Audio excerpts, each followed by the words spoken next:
Check, 1, 2, test. We're just doing a quick test to make sure it's coming out across channel 10.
We'll get started in just a couple minutes.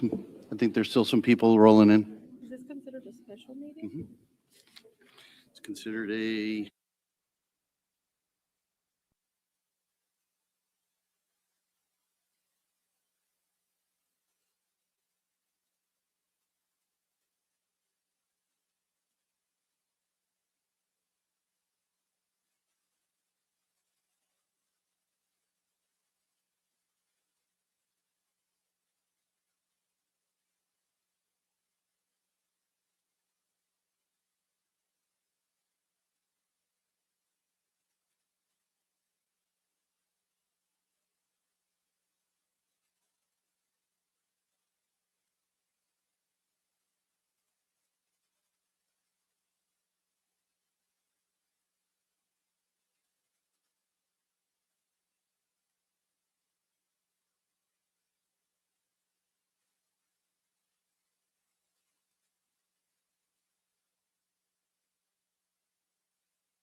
All right, good evening, everyone. If you find a seat, just as a reminder, there is some translation equipment in the back of the room for those that need to hear this meeting in Spanish.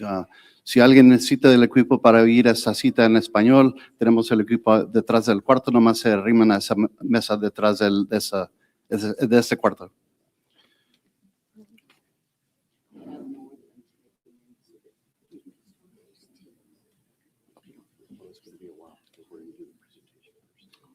All right, good evening, everyone. I'd like to call to order the special meeting of the Santa Paula City Council this Monday, April 6, 2026, 6:30 p.m., and this is at the Santa Paula Community Center.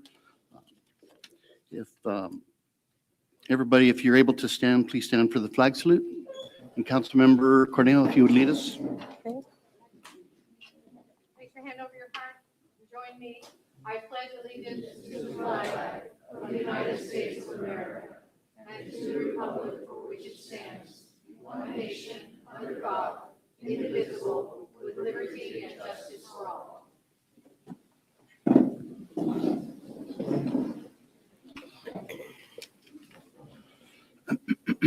Madam Clerk, could you please conduct a roll call?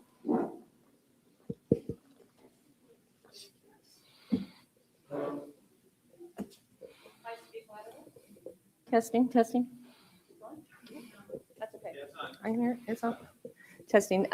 Councilmember Chavez? Here. Councilmember Cornejo? Here.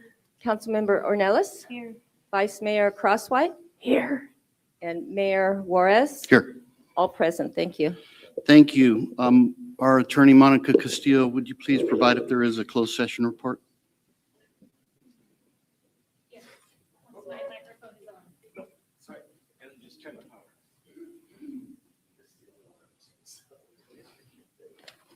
Yes, thank you. This evening, the City Council recessed in a closed session concerning a public employee evaluation pursuant to Government Code 54957B1, Title City Manager 2026 Review. There are no reportable actions taken. Thank you. Thank you very much. And this meeting is being televised and being recorded if we need to refer to it in the future. I do want to talk about public comment just for a moment, and if you'll please indulge me for just a moment. This not only falls under public comment, but also whenever the speakers are speaking, and let me explain. So to maintain a public meeting environment conductive and welcoming to receive public comments from all members of the public, the audience is discouraged from engaging in displays of support or opposition to staff reports or public comments, including clapping, yelling, booing, hissing, or cheering that may create a disruptive environment for the public who wish to express their views during the meeting are encouraged to do so in silent, non-disruptive ways, such as raising a hand, shaking hands, or other quiet gesture of support or opposition that does not obstruct views or interrupt proceedings. Members of the public holding signs are asked to hold the signs on their person or in front of them, or move to the back of the room so as not to obstruct the view of other members of the public wishing to participate in this meeting. So if we would please abide by that, we'll get by smoothly. We do have quite a few speakers. The action under action 5A tonight is cannabis ballot measure discussion. And so we're going to turn this over to our economic development director, James Mason. Good evening. Thank you, Mayor and Council. So just real quickly, kind of go over what we're going to go over. The purpose tonight is really to provide a background on cannabis legislation and the local authority that we have over that. Review Santa Paula's current policies and voter-approved taxes. Present some of the prevailing market trends and revenue data. Outline potential benefits, concerns, and policy considerations. And then we're going to seek council direction on the next steps as we move through this. So first of all, I want to talk a little bit about the legal framework. In 2016, California approved Proposition 64, which legalized adult use of cannabis statewide. This allows local jurisdictions to permit or prohibit cannabis businesses, regulate through zoning, licensing, and taxation. So Santa Paula currently prohibits all commercial cannabis activities with one exception, that's lab testing. And we don't have anyone in town that's doing that right now. And that requires a state license to be able to do that. And then in 2018, we had a voter action Measure N in Santa Paula, which voters approved Measure N on November 6, 2018, that passed 71.7% approval. And that just established a business tax on cannabis. Keeping in mind, again, we don't have any cannabis operation, but in the event that that did happen, there was a tax structure in place. And that was done because the state required us to have that in place. If anything changed in the future, we had to have that placeholder. And it's intended for general municipal purposes, and that tax as assigned could be used for street repair, police services, and general city services. And then in August of 2022, we went forward with an ordinance first to the Planning Commission, looking for a recommendation to go to council on allowing commercial cannabis. And that's from the standpoint of manufacturing or distribution, basically warehouse uses that didn't involve any retail. That was denied by the Planning Commission, so it did not go to council for approval. And then the current status, we went to council recently. There's a tax codified through ordinance 1261, and that's no permitting framework implemented. The result, no cannabis businesses operated locally, no cannabis tax revenue collected. That's where we are right now.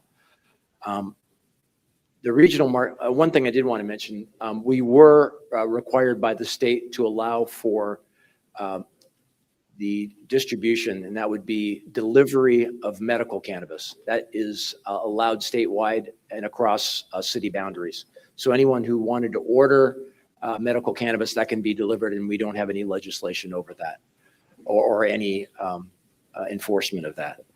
And one piece of that is that requires the city, if someone did put an application to have a retail operation in town that did delivery, but no customer interface at that location, that would have to be allowed. And that's currently in our ordinance, and that's a state requirement. We have, when it's asked to do that, we do not have any operations like that within Santa Paula. So regionally, right now, there are 4 cities that do have dispensaries for either medical or recreational cannabis. That's Ojai, Port Hueneme, Oxnard, and Ventura. And really, there's been some major market shifts in the last 4 years, really coming out of COVID. And that's 2 of those cities, Oxnard and Ventura, added within their legislation, their ordinance, they allowed for dispensaries. For the longest time, Ojai and Port Hueneme were the only 2 in the county that had that. And as a result, that really diluted the market. Another thing within the market, especially California. California has a very high tax structure for cannabis businesses and a lot of legislation. Because of that, it's a very expensive operation. So a lot of folks got into it early, and a lot of cities got a lot of money early. And that's kind of tapered off. And when you look at kind of the revenue shift, early adopters to where they were to where they are now, they're anywhere from half to a third of where they were as far as revenues. There's been a shift in that direction.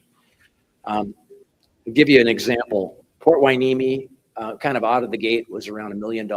At their peak, they were just a little over $4 million a year in tax revenue from cannabis. Right now, they're projecting anywhere from 900,000 to 1 million. So that's almost a quarter of where they were before. Ojai, they, at their peak, were at $320,000 a year in tax revenue, specifically from cannabis business tax. And right now they're at about 160,000 a year. So they're a little less than half. So revenue varies significantly by market size and competition. You have to think about market areas and where is the draw. Example, Port Hueneme is very small. They had at one time 13 dispensaries, but they're almost completely surrounded by Oxnard. So once Oxnard added, that kind of diluted their market. And that's the regional competition and the other things I mentioned as far as just the state issues. Retail does generate the highest revenue when it comes to a cannabis operation. As I mentioned before, we went forward with presenting an ordinance for commercial cannabis, again, manufacturing, distribution, those type of things. Not as much of a high tax structure on that because those are wholesale operations. And then, let's see, potential benefits from that. As I mentioned before, there is revenue that's from that, which we've seen that slowly depleting. And the other thing is activation of vacant commercial properties. We have a lot of commercial and industrial properties in town right now that are vacant. And that one thing that has been a significant impact in communities is having space that's utilized does reduce crime and create opportunity for more eyes and ears on the street. And obviously, there's a lot more requirements for safety and security when you're dealing with a cannabis operation. That another level of that. Job creation and greater local regulatory oversight. As we know, one thing we will not completely eliminate, that's the illicit cannabis market. And what we found looking at other cities where there is retail operations, the folks that are in retail operation are very protective of what they have as far as business and are kind of the first to try and make sure that illicit operations are either shut down or limited. And then convenience for residents that do use our consumers of the product, as opposed to having to go to other cities or having it delivered into town. Potential concerns, we've heard some of them from the public. Community character impacts. What do we want to portray as Santa Paula? Public safety perceptions, youth access concerns, land use compatibility. Where would be the best place for these things to locate? and market volatility. As I mentioned, when we're talking about some of these cities, they've gone from, they've reduced their revenue in this as much as a quarter or 3/4. Real quick, tax rates in Ventura County on cannabis. Pretty much everyone, when I talked about that ordinance that we had to pass based on the state, that we have a tax structure in place so that if we did at a later point do that, almost everyone has a tax structure that's given their councils, as we did, flexibility. So, for example, Ojai, their tax structure is up to 10%, so they can adjust it at any time. Port Hueneme is between 8 and 10%. Ventura is between 5 and 10%. Oxnard's between 6 and 10%. And in Santa Paula, when we passed ours, that was up to 10%. So again, approved but not implemented. And then the last piece I wanted to address is land use considerations. Where, if this was to go on a ballot and it did pass, where in town would make the most sense for something like this to locate? And really just a couple of things. You have commercial districts, you have industrial districts. Pretty much every city either does both or either of those. You don't want them in residential neighborhoods. From a state perspective, that's pretty much not allowed. And the other piece of that is key locations like schools, churches, community centers, places where the parks, being able to have a minimum of 500 feet, if not 1,000 feet from those locations is pretty common from city to city within the state. And then industrial areas generally lean more towards manufacturing and distribution, but small communities like Ojai, they put their dispensaries within an industrial area just off their main strip. And then dispensary locations. Right now, the closest dispensary to Santa Paula is 11.8 miles in Midtown Ventura. And then the closest delivery option is just about 19 miles away in Port Hueneme. And that's about a 30 to 60 minute time for delivery. So that's generally an overview. I'm going to pass it on to City Manager Dan Singer to talk a little bit about the next steps and council process. Thank you, Mr. Mason. Mr. Mayor, members of the council and the community, I'm going to talk a little bit about the policy considerations and really the decisions that are potentially before the council tonight. First of all, just an overview and for the community's sake, there's really 3 ways in which local laws can be established. The first and the most common is, of course, by a simple majority of the elected body. In our case, 3 of 5 council members.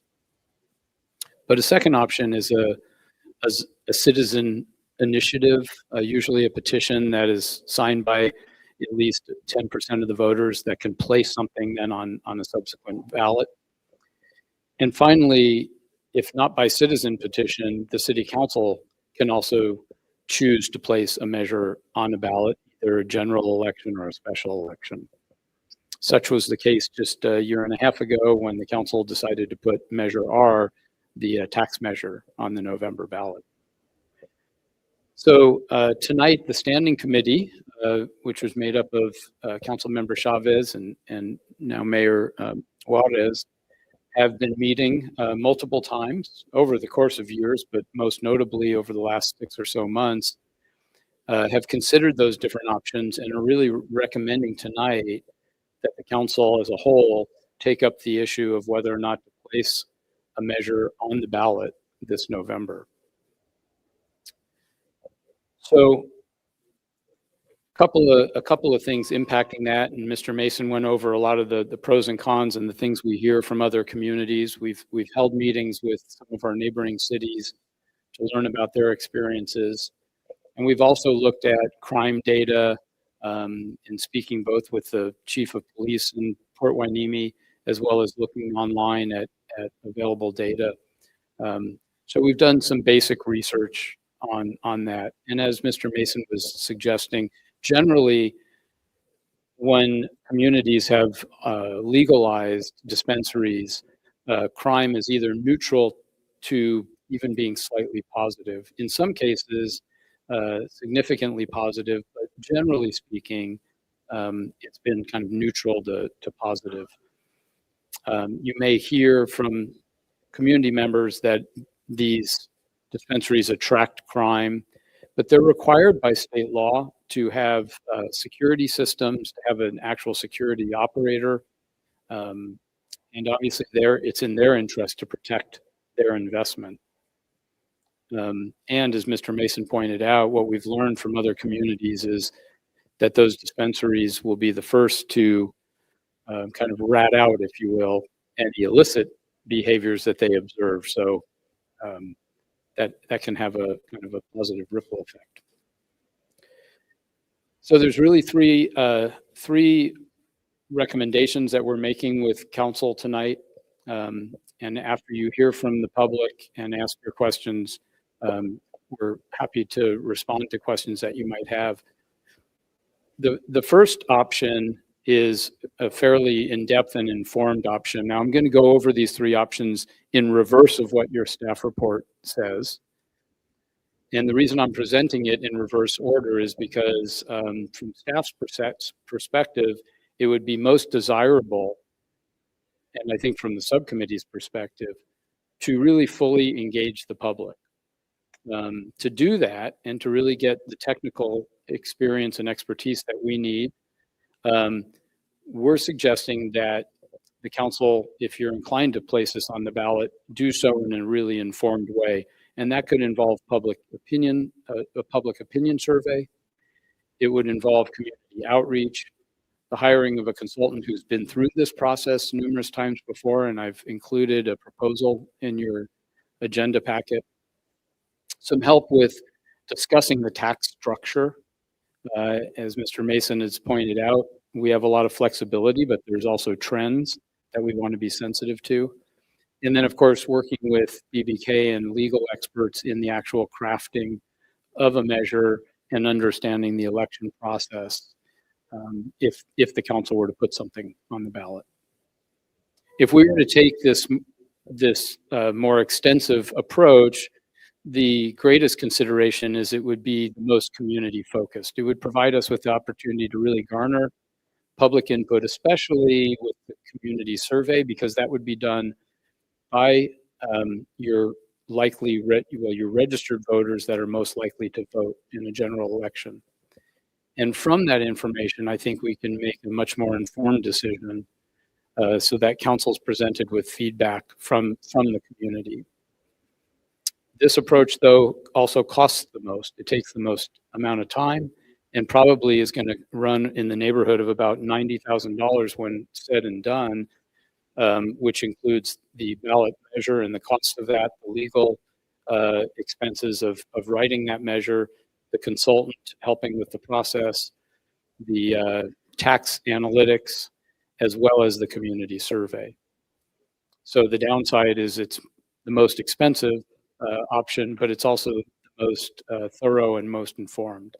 If, however, the council is not inclined to do the full boat, but you still want that basic community survey data, especially in order to craft ballot language, then we're probably looking at a process that would cost in the neighborhood of about $50,000.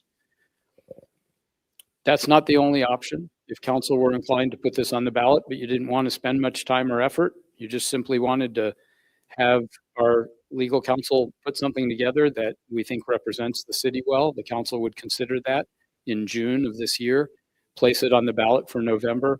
That process is going to run about $25,000.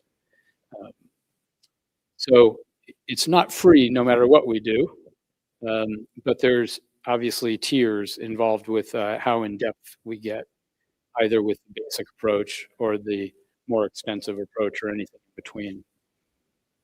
I would point out, as Mr. Mason had indicated, that were a tax measure to be brought forward or were the council to adopt dispensaries eventually, that's a new form of tax for us.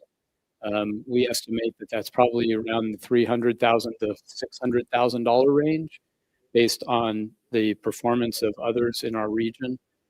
And so the investment now is something that we would reap the benefits of if we were to receive that revenue going forward. I'll finally end by just saying this is a core economic development matter. The council has identified economic development as one of your top priorities in your strategic plan, which is not to say or marry the five of you to that having to be cannabis. I'm not suggesting that, but rather this is an opportunity to look at an industry that creates jobs, that is secure, that brings in vacant, where you have vacant buildings, you have tenants, and obviously brings revenue to the city that could be used for a variety of important community purposes. So that really summarizes our staff report. We're happy to answer any questions. I know you'll be eager to hear from the community before you take action, but with that, we're happy to answer questions, Councilman. All right. Well, thank you, Mr. Singer. I just want to remind the audience that there are seats up front, so you don't have to stand. It looks like we may be here a while, and we can also bring out more chairs. So please have a seat if you'd like. And I'd also just like to add a couple of things for clarification, Mr. Singer, and then we'll turn it over to council for comments. But when the Standing Cannabis Committee met, it wasn't just those options about doing the research and put it on the ballot. There's also the option of, recommending the council not enacting an ordinance, or as years ago, enacting an ordinance. So those are also two extremes of the decisions that this council could make tonight. And one thing I do want to point out, I don't remember hearing it, but at the end result, if a survey were to be conducted and it's overwhelmingly under accepted, the council at that point could say it's not worth putting it to the ballot. Now, conversely, if the survey comes back that it's overwhelming, 75% of the public thinks they're going to vote for it, that's another option that the council could say, well, if there's overwhelming support that's corroborated by data, maybe the council just enacts it and does not put it on the ballot. Because that's what happened with Measure R and Measure T. They did the survey to see what the acceptance of the community would be. So I just want to bring that up for the public's information as well. And I open up to council members for questions from staff. Councilmember Canal. Thank you, Mayor. Just one quick question for clarification on the revenues projected at 600,000. Is that annually, and it's based on how many dispensaries? Yes, so that would be an annual estimate. It's really not based on the number of dispensaries. The largest factor is going to be A, demand, and B, your tax rate. Whether you have, one large dispensary or 5 smaller dispensaries, ultimately demand is what's going to drive the sales, and your tax rate is what's going to affect that revenue. And interestingly, both Ojai and Port Hueneme, who have been at this the longest, encouraged us, if we were to move forward, to consider a low kind of nominal tax rate. I think because of pressures that they're seeing. And I say that's interesting because theoretically we would be in competition with them. You would think that they would tell us to have a high tax rate so nobody would want to come here, but they did share that information with us. Councilmember Chavez. Just a point of clarification for our legal counsel. If a council makes a decision on its own, wouldn't another council be able to reverse the decision?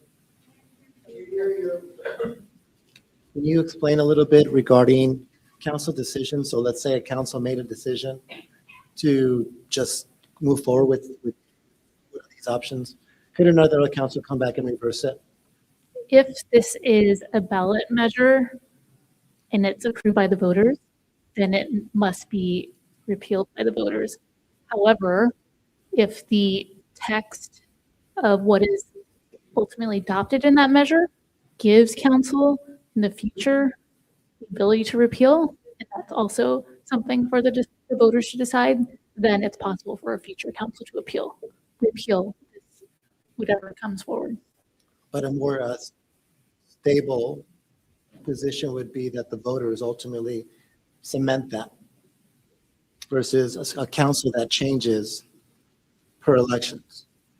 Yes, if the voters want to retain control and they adopt a ballot measure, approve of a ballot measure, then that ballot measure can remain silent on who in the future retains control over changing regulations. So once the voters vote yes, for example, on legalizing commercial cannabis, if what's ultimately adopted and codified in our code by vote of the voters, if that doesn't specify that council can later amend those regulations, then the voters alone must repeal any sort of legalization.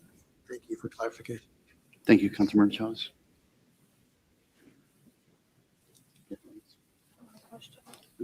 Councilmember Leslie?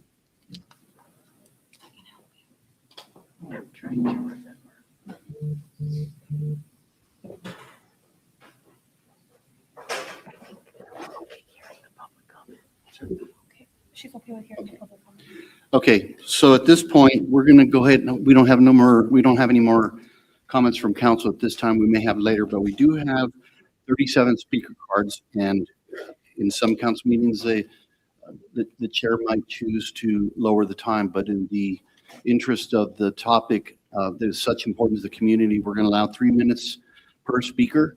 Now, I would caution that if similar people have the same thoughts or are going to repeat the same letter, I might ask that if you could go ahead and conjoin yourselves and say, we wrote the letter, and so that we don't have to hear the same letter 3 or 4 times. You're more than welcome to read it if you like, but I'm just giving that disclaimer. So what I'd like to is call out 3 names at a time, and then what I'd like is for the first speaker to come up, and then the other 2 line up behind for everybody's time. So the first speaker will be Robert Bagajian, followed by Michael Nelson, followed by Suzanne Chen.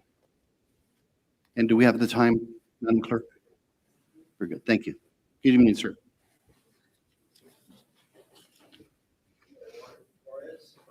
Mayor Crosswhite, City Council, staff. I want to thank you, first of all, for your long and dedicated service. My name is Robert Bagdasian, and my wife Mary and I have lived in Santa Paula for 27 years and raised our 5 children here.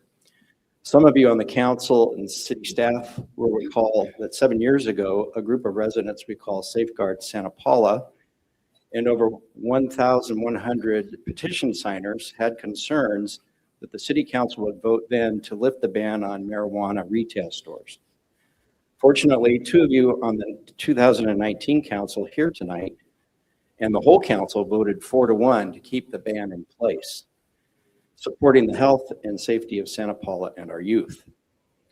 During one of the many city council meetings in 2019, the head of Ventura County Public Health at that time, Dr. Robert Levin, gave a report to the council clearly stating the disastrous health and mental health damage marijuana's psychoactive THC chemical causes in developing brains up to the age of 25. Safeguard Santa Paula and our petition signers agreed then and agreed now that the health and safety for Santa Paula is a smart public health policy, business policy, and ethos for the city of Santa Paula to embrace and not compromise on. We already have problems in our schools with students vaping marijuana and tobacco during and after classes. We should not, as a city, promote and enable the presence and ignore the use of these harmful THC products that work their way down to our youth. As the tobacco industry does, the marijuana advocates and proprietors dismiss the real health and safety concerns of their products because their bottom line is to increase consumers and make profits. With medical marijuana delivery available to Santa Paula residents and retail stores as close as 12 miles away, there is no compelling need to have retail stores here, and any tax revenue generated for the city will not outweigh the human health and mental health costs. Also, based on the dramatic decline of marijuana tax revenue locally, marijuana tax income does not seem like it will significantly improve the city's fiscal situation.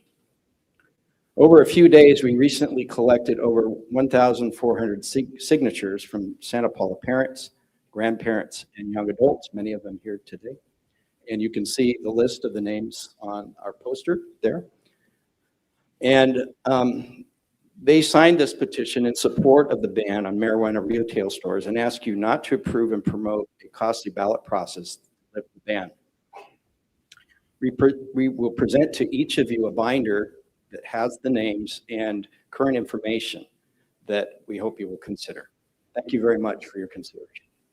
Thank you, Mr. Begasian. We have next Michael Nelson, going to be followed by Suzanne Chen, and then after that, Rose Chacon.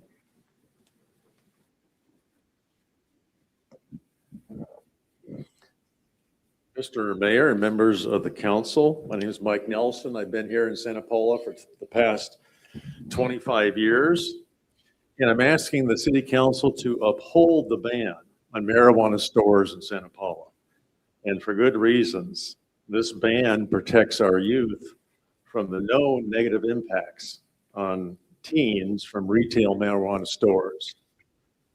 Last year, there was an excellent article published in a scientific journal called Substance Abuse and Misuse. The title of the article is Local Cannabis Policy and Adverse Adolescent Mental Health Outcomes. It was authored by 14 different doctors and medical researchers from 6 different research universities and medical institutions across California. So that's a lot. So there's a lot of authority behind this report. The report clearly states that local policies that prohibit marijuana sales and decrease retail marijuana availability are associated with a lower prevalence of teenage marijuana use. So that's definitive. The article goes on to say that local policies that prohibit marijuana stores were associated with a lower prevalence of psychotic disorders in teenagers. However, having a greater retail availability of marijuana stores was associated with a greater prevalence of psychotic, anxiety, and depression disorders in teenagers. In other words, if we want to increase marijuana use among teens and depression and psychotic orders among those teens, then we should open more marijuana stores in Santa Paula.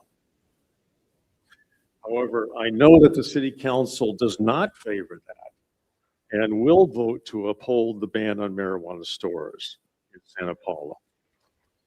Another report was issued last year by a San Diego County government drug agency. And in it, Dr. Ralit Lev, an ER physician and an expert in marijuana use disorder, said, marijuana is a risk factor in suicide.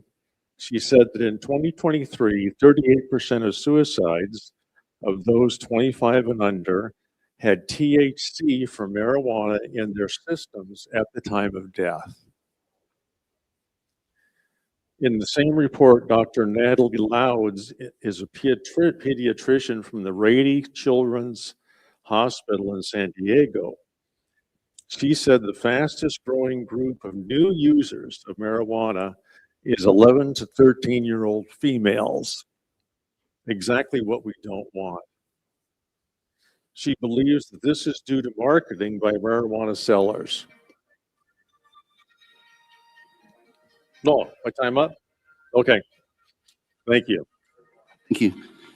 Okay, next we have Suzanne Chen, followed by Rose Chacon, then followed by Carmen Patron.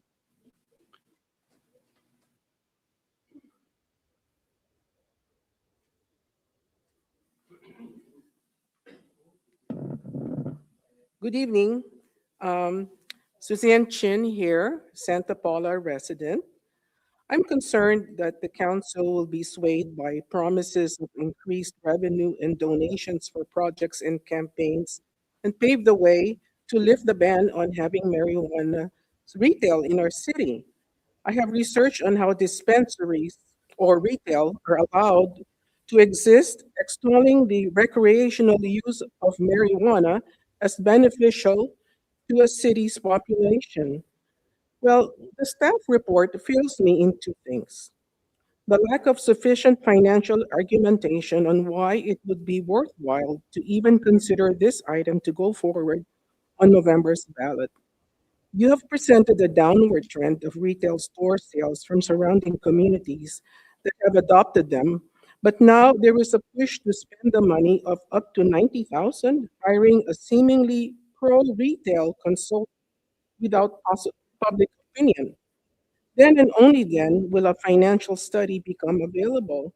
I think that information should be made available for public scrutiny now. There is no mention of the health and safety of children in Santa Paula in promoting the presence of a retail sales store zoned right across the freeway from my neighborhood, which is teeming with families, young families, and the density of that will be over 1,200 homes across the freeway, not to mention the apartment um, housing that's being built right now. You will recall that the tobacco industry was discovered to have intentionally marketed cigarettes meant to cause addiction. Now we know that the same industry is actively investing in the marijuana industry. Why? They know how to make money out of the weakness of people. Let us not be fooled into allowing Santa Paula to become a city of marijuana addicts by normalizing the use of marijuana openly. It is not worth jeopardizing the health of our citizens, particularly our children.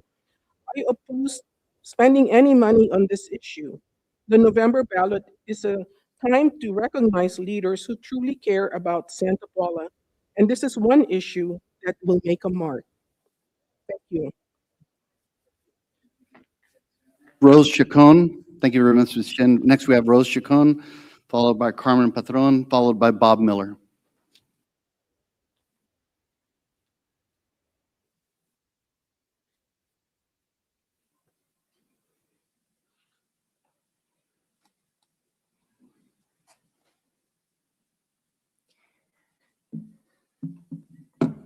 City Council and staff,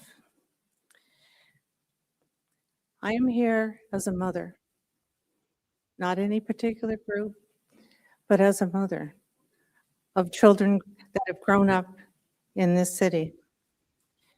I am not a statistic. My children aren't statistics. But my son, and I wanted you to know who he was. His name was Andrew, and he went to Santa Paula schools, played on Santa Paula sports fields, and was a part of the community. He's not a statistic. He was born on September the 16th, 1986. He was my youngest son. He was introduced to marijuana in his middle school years, and I saw a distinct change in his behavior, his demeanor, and it started a downward trend that I was unable, and my family was unable to stop. He thought he was partaking in recreation. It was not recreation. It became a dependency that he returned to over and over again. It became a nightmare, and marijuana became a focus of his life. He went to counseling. He developed weight problems. He tried but was unable to stop. He went to stronger drugs. For a while, he was clean, went to Santa Barbara to culinary school, and tried to hold down a job too. Wasn't able to do that.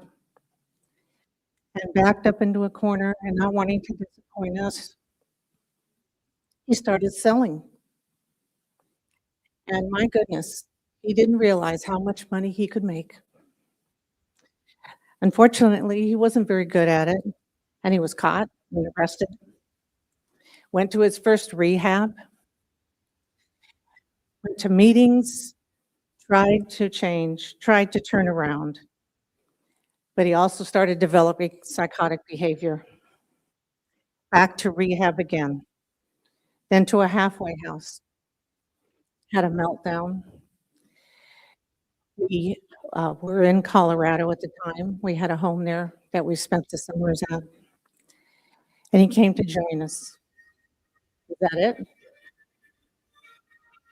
Your comment, just wind it down a few seconds. Okay. Bottom line, he went to Colorado where marijuana was legal and available. We came back to California. We got a visit from the Archuleta County Sheriff of Colorado, and to tell us that our son's remains were found where he was killed. No one talked about it, and it's still a cold case. Don't let the children of Santa Paula become statistics. You all know the right thing to do.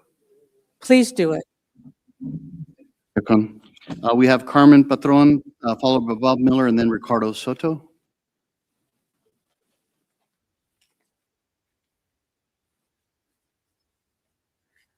Hi, my name is Carmen, and I'm a young person from Santa Paula. As someone who sees firsthand what youth in my community are exposed to, I'm concerned about allowing marijuana retail stores in our city. When these stores are visible, it can send a message that marijuana use is normal and not risky. The reality is many teens already think marijuana is harmless. Even though they are a real risk, especially for young people, increased availability could also make it easier for youth to access it.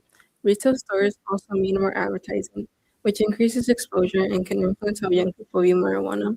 The brain is fully developed by the age of 25. Retail accessibility can lead to early or frequent use that disrupts these developmental milestones.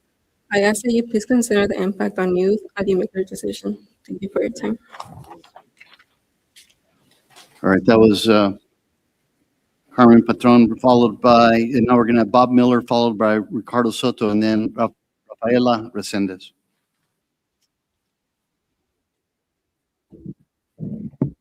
Good evening. Thank you. I've lived in Santa Paula for more than 30 years. My name is Bob Miller. I came before you to ask that you continue to ban marijuana retail stores from Santa Paula. You're going to hear many compelling arguments against retail marijuana stores this evening. I would like to add one more that may not be so obvious. That is the presence of dangerous pesticides found in marijuana products. I know that regulated marijuana is sometimes tested by the California labs for pesticides. Even that system has problems, but my comment this evening focuses on the use of illegally grown marijuana by underage youth and how the presence of retail marijuana stores affects that usage of illegal marijuana. Law enforcement authorities, such as the Sheriff of Siskiyou County, Sheriff Jeremiah LaRue, are finding banned and highly toxic pesticides on illegal marijuana farms, many of which are seriously toxic if consumed. And yet, this contamination finds its way to legal product. When a young person sees a retail marijuana store in their town alongside their other businesses, whether downtown or on the edge of town, the message they receive is that marijuana is just another product, not something to be cautious about. That curiosity doesn't end at the door of a licensed store where they would be turned away. It seems it leads them to a friend or a dealer, a source with no testing, no oversight, and potentially dangerous pesticides. We don't want to encourage marijuana use among our youth. So for the health of our city and especially for our youth, I ask you to continue the ban Santa Paula has on retail marijuana stores. Stand courageously with the majority of California cities that continue to have such a ban. One more thing. I was a smoker. Marijuana may affect our most important relationships. In my family, I saw my parents see the changes in me. I became a stranger to them. I preferred to be among other marijuana smokers and lost interest in my parents. New, younger users will find it extremely habit-forming, to some, mentally addicting. You parents who have sacrificed and invested your lives in training your children to achieve their goals know how important sustained motivation is. Marijuana use can change all that. Please think about your priorities. Thank you very much. Thank you, Mr. Miller. We have next Ricardo Soto, followed by Rafaela Resendez, and then followed by Leslie Resendez.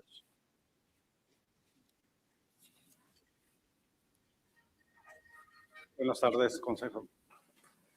The interpreter will speak for him. He did give it to me in Spanish, so a count was done on young adults. We asked about cannabis use. They said they did not smoke it, but they did say they consumed gummy cannabis.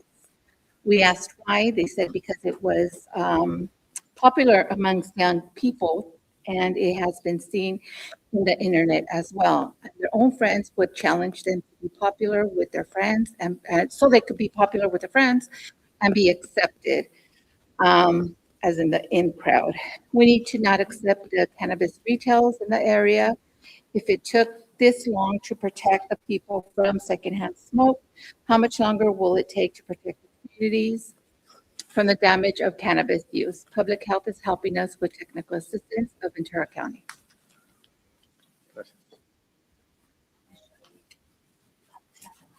Thank you, Mr. Soto. Can we have Rafaela Resendez?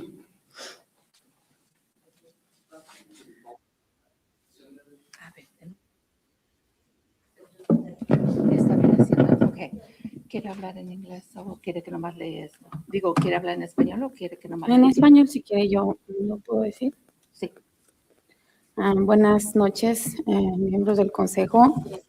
Soy Rafaela Reséndiz y vivo aquí en Santa Paula por 3 años. Y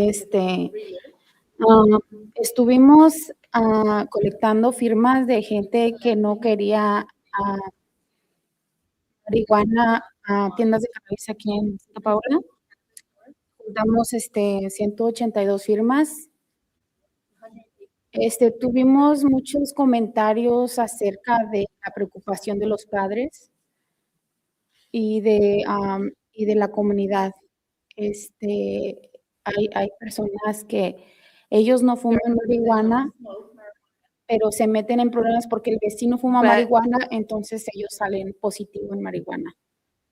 Y You come out positive for marijuana. y también quería que, And also, si ustedes deciden que haya cannabis aquí en Santa Paula, if you guys authorize cannabis here el in impacto en Santa la Paula, the entidad y el impact desarrollo de la ciudad, porque in the Santa Paula city, es conocida por su ambiente familiar, agrícola y Santa Paula is known as a tradicional. family-oriented city. Muchas gracias. Thank you very much. Yes. ¿Puede dejar lo que escribió? So Santa Paula is, I have it here. Okay, She had thank sent you. it to me. Santa Paula is known for its family-oriented city and its traditions. It impacts the identity and of the city. We've got 182 signatures. We are worried about our young children, of it rising, the use of cannabis rising, and also the resale of illegal marijuana. It's not needed locally. Santa Paula is not a big city. It's not a change that needs to be done. All right, thank you. So next gracias, Rafaela Resendez. Now we have Leslie Resendez. Buenas tardes, miembros del Consejo. Mi nombre es Leslie Resendiz, soy estudiante de Santa Paula y 10 años. Hoy vengo a pedir que piensen en nosotros, los niños y adolescentes, antes de decidir permitir el ensayo de marihuana en nuestra comunidad, junto el acceso y la normalización, aunque digan que es para adultos, de una tienda de cannabis cerca de donde jugamos o estudiamos, nos envía el mensaje de que es y sin riesgos. En ciudades cercanas de California se permitieron estas tiendas. Las estadísticas muestran que el uso frecuente en estudiantes del 11º grado aumentó hasta 30%, según estudios de Journal of Adolescent Health.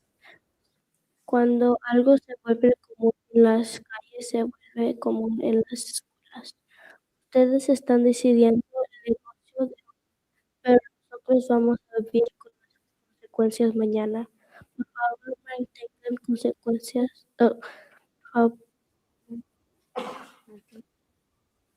Mantengan la Santa Paula segura para que nuestra única preocupación sea estudiar y crecer sanos. Can you guys hear me? Good afternoon, council members. My name is Leslie Rendiz. I'm a student in Santa Paula, and I am 11 years old. I'm here today to ask to think about us kids and teenagers before considering cannabis dispensaries in our community. Number one, the access and normalization, even though they say it's for adults, having cannabis dispensaries goes to where we play and study and learn. It sends a message that it is normalized and with no risk at all. In nearby cities in California who permit these dispensaries, studies show that frequent use in students rise 30%, according to Journal of Health.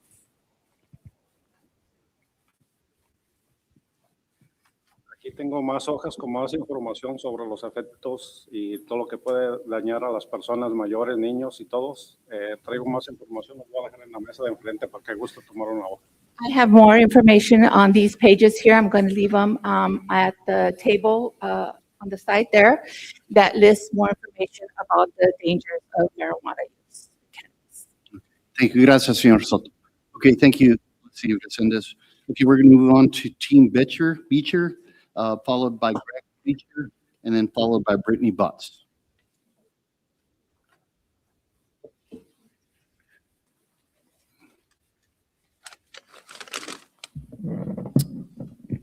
Council members, my name is Tom Becker.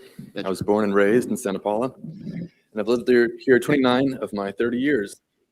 I lived 1 year in Fort Hueneme, and our family walked brought us by a dispensary where there was an armed guard outside. I know you mentioned security measures, but it felt weird walking by an armed guard. It was not a family-friendly situation. I grew up riding my bike downtown. I felt safe. My parents felt safe with me going downtown by myself or with my friends.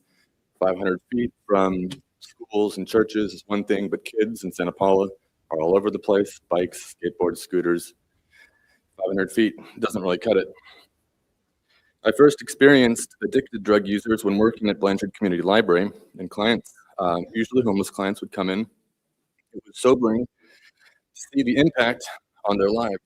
From the outside, it looked like they were completely incapable of helping themselves. It's worth noting the cannabis users, because there was different drug users would show up at the library, but the cannabis users were always more sedate, not always, but usually more sedate, as opposed to other drug users.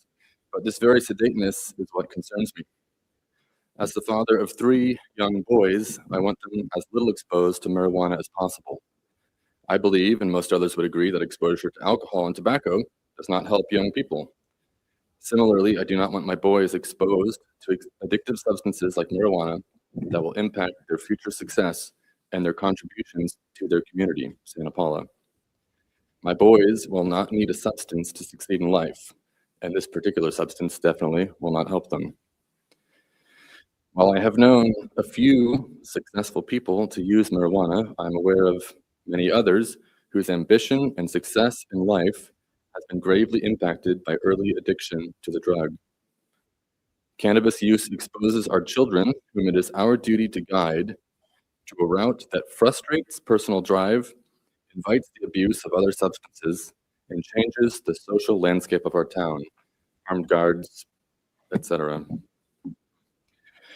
While I would not choose to use the drug, I am not now condemning recreational or medicinal use necessarily. I simply disapprove of a dispensary in our city of Santa Paula.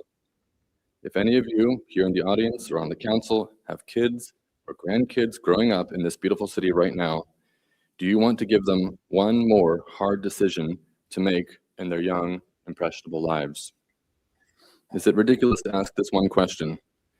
Should my convenience or our city tax revenue overrule the formation of our young citizens and our future community contributors? What message are we willing to send the young Santa Paulans who model their actions on our own? Thank you. Thank you very much, Tom Becker. That's followed by Greg Becker, and followed by Brittany Botts, followed by Kay Wilson Bolton.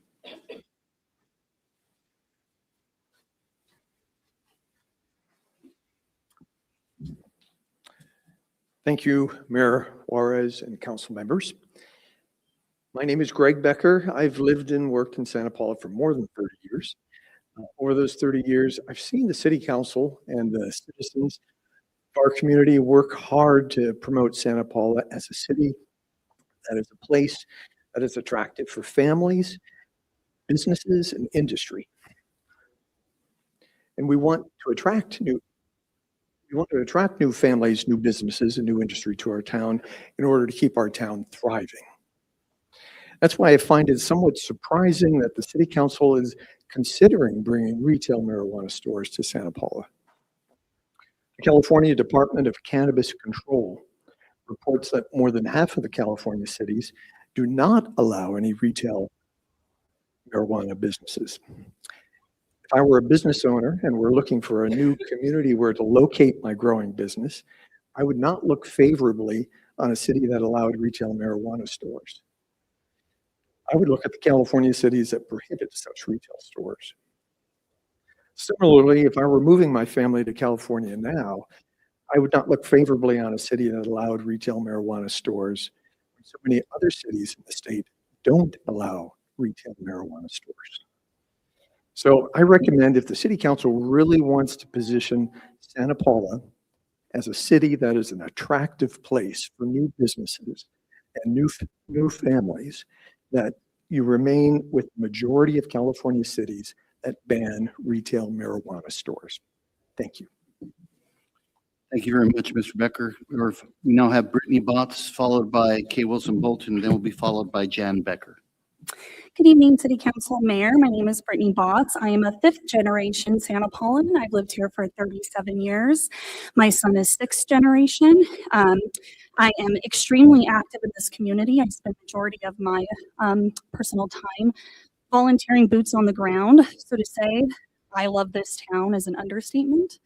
And I am tired of seeing Santa Paula miss out on economic opportunities. And I'm tired of being the poorest city per capita in the county. Reality check is it's already here. If anyone doesn't know, it costs $0 to get cannabis delivered here. We're just once again missing out on the money. That could fund streets, public safety, infrastructure. This is a really highly regulated industry, and I would ask anybody who is worried about the riffraff or anything like that to take a little field trip down there to check one out. These places are clean. They have so much security. The notion that these kids are just going to get their hands on this stuff because these places come in is just, to me, very much fear-mongering. A lot of these stories we hear have happened before any kind of retail cannabis was here. The kids aren't getting it from these places. They're getting it from somewhere else. We've heard the statistics that having it regulated actually reduces crime. And that's what we have to pay attention to, are the facts. These products are tested, pesticides are tested, heavy metals are tested, contaminants. They have strict IDs, security surveillance, just as we trust bonds to not allow teens to walk in and steal their alcohol, which is not behind lock and key. It's the same here. Because these come in, catastrophic things aren't just going to happen overnight. Again, we're not stopping it. We're just pushing people to leave and take that money from us.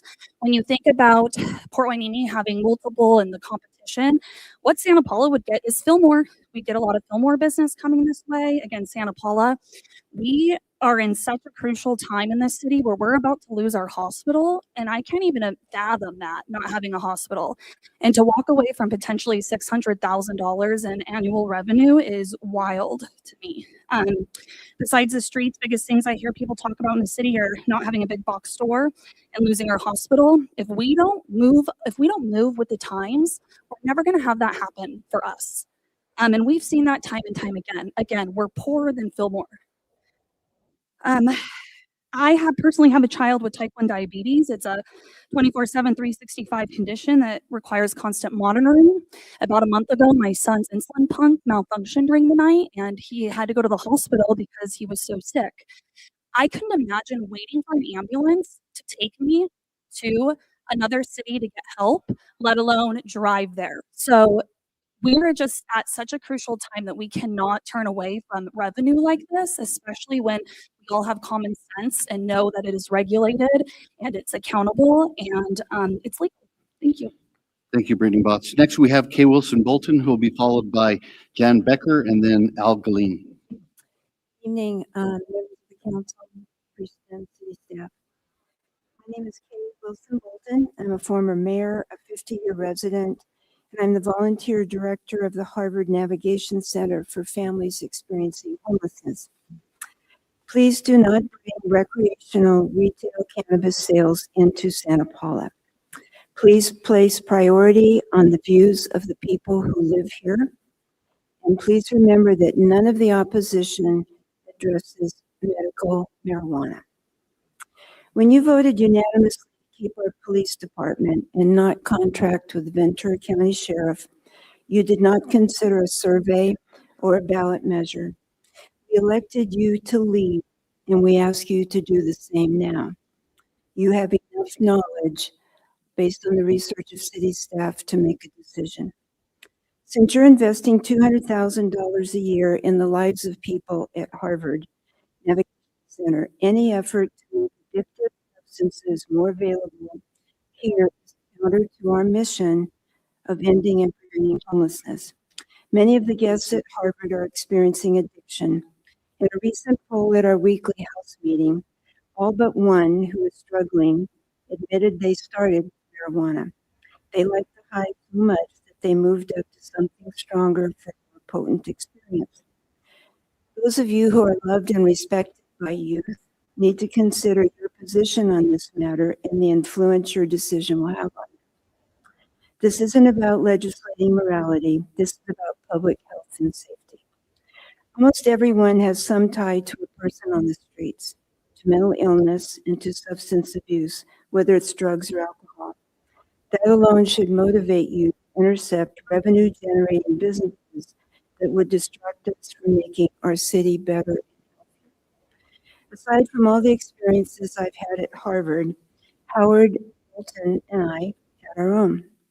Our daughter started with marijuana as an older teen, graduated to mushrooms and more. She ended her life in 2016 with opioids.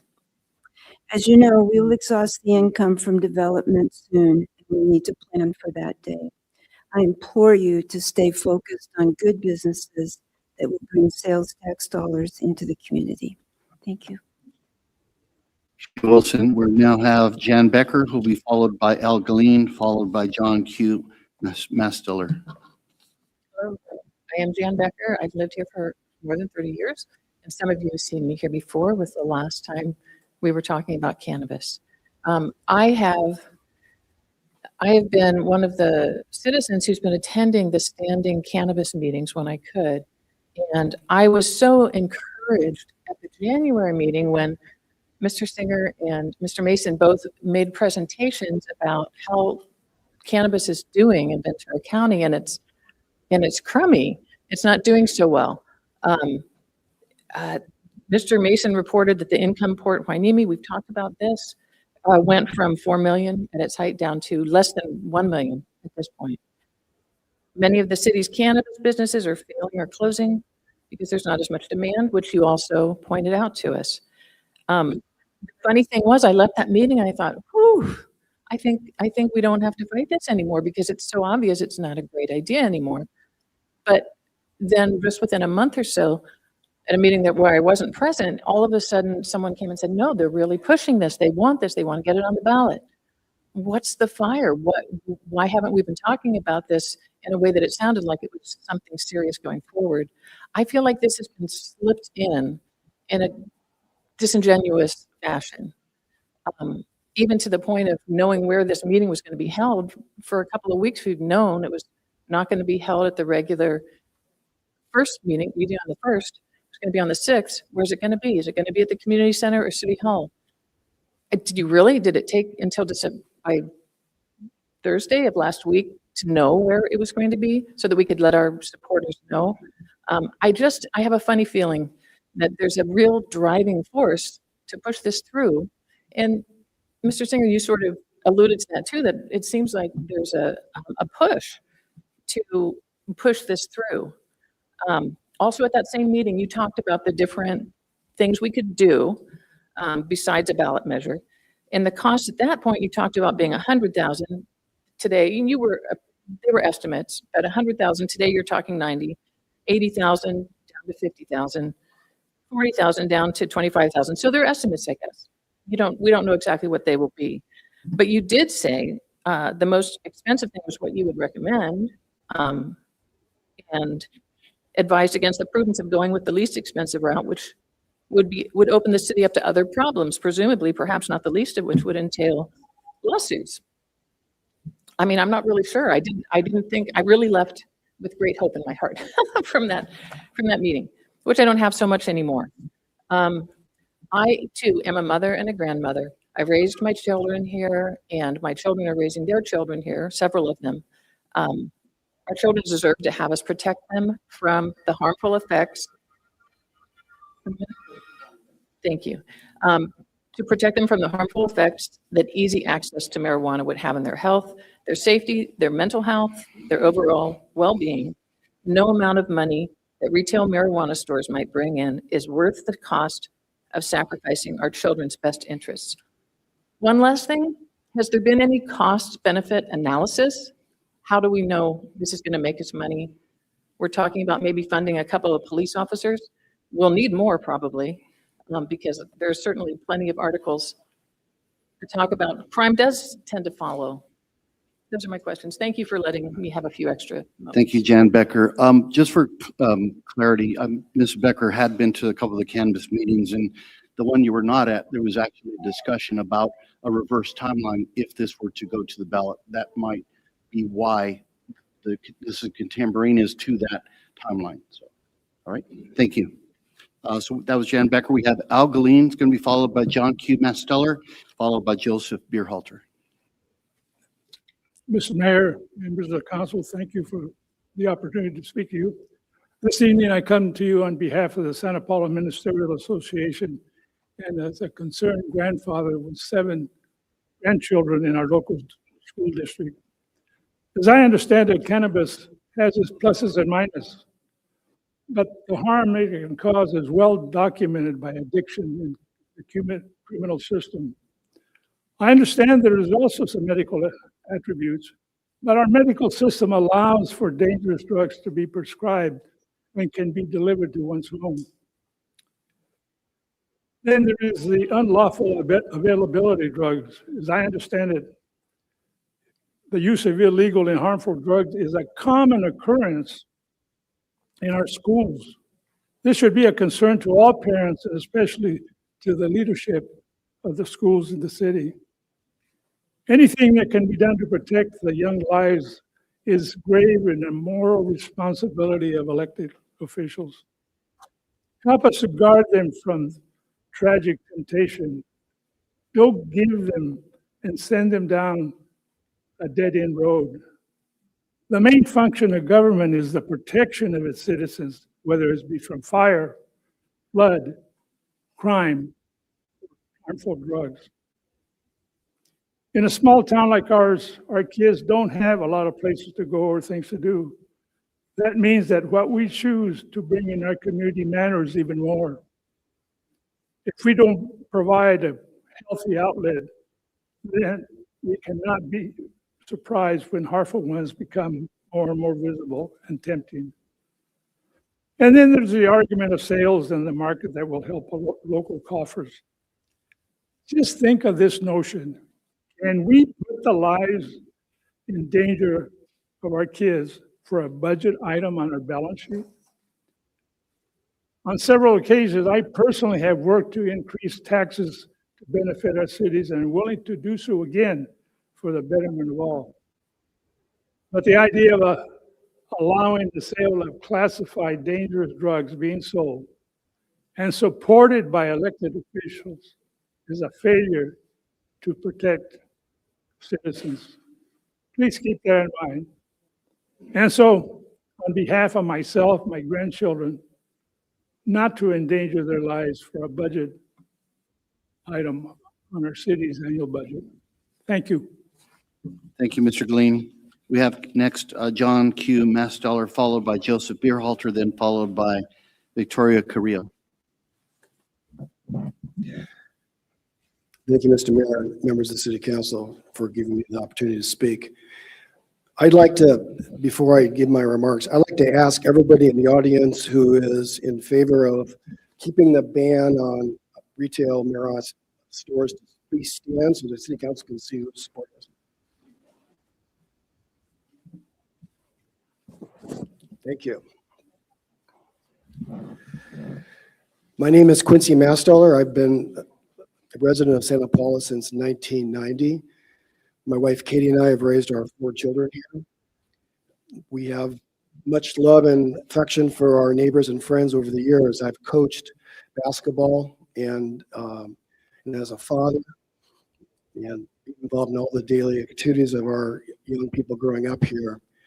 I learned that our young people have a real hunger for the truth in whatever they are doing, and they can see hypocrisy easily. They have an intent for hypocrisy, and they're affected by it. They see it. I am concerned about the destructive signal to our young that would be sent if the City Council does not uphold the ban on the retail sale of marijuana in Santa Paula. Our young people are told constantly to stay away from drugs, don't do drugs, that doing drugs is bad for you on so many levels. Why then do you want to send a signal to them in the supporting of marijuana by changing present ban on the sale of retail store marijuana here? This mixed message will likely push some vulnerable teens to start using marijuana. And I hope all of you would agree with me and share my view that the loss of only one vulnerable teen is a price too high to pay.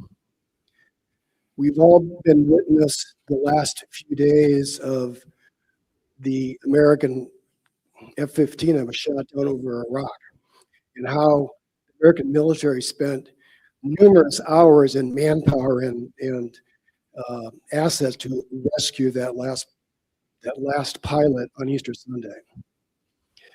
I have a son who is in active duty as a Navy pilot under CENTCOM in the Middle East. And I can't tell you how happy I am to know how far the military goes to protect its back. I invite the City Council to have the same urgency as the American military and decide that no amount of revenue is worth losing any of our young people in Santa Paula. Please don't send this conflicting message to our young. Please uphold the ban on the retail sale of Santa Paula. We don't need to go to a ballot measure. We don't need to have a survey. Save that money. You have the information you need to do the right thing. Just say no. Thank you. Thank you, Mr. Mastoller. We have now Joseph Beerhalter going to be followed by Victoria Carrillo, then followed by Esteban Carrillo. Good evening, Mayor, Vice Mayor, Council. The long-standing gateway drug theory regarding cannabis has been extensively challenged and largely debunked by numerous scientific studies and public health experts. Observations of neighboring cities with legal regulated access demonstrate that these communities remain safe, including the children, and do not suffer social or structural degradation due to the presence of dispensaries. Legal dispensaries operate much like other professional businesses. They are safe, secure, well-lit, heavily regulated, and professionally managed. Furthermore, they bolster the local economy by generating tax revenue and revitalizing vacant storefronts. While products like alcohol and other drugs can be debilitating, cannabis is frequently utilized for its therapeutic benefits in medical applications. Some people might even argue that most cannabis use is medicinal in some nature. Although a cannabis tax structure was approved by voters 8 years ago, the city has yet to receive any revenue because this city staff and council remain caught in repetitive debates on the matter. This issue transcends city staff opinions. It is fundamentally about personal choice, medical necessity, and respecting the democratic will of the Santa Paula residents. The core question is simple. Do the residents of Santa Paula deserve a voice in our democratic society? Should this issue be decided by a select few or by the majority? Will we continue to delay for another 8 years while neighboring cities continue to reap the economic benefits? Will we waste thousands more in tax dollars for a survey?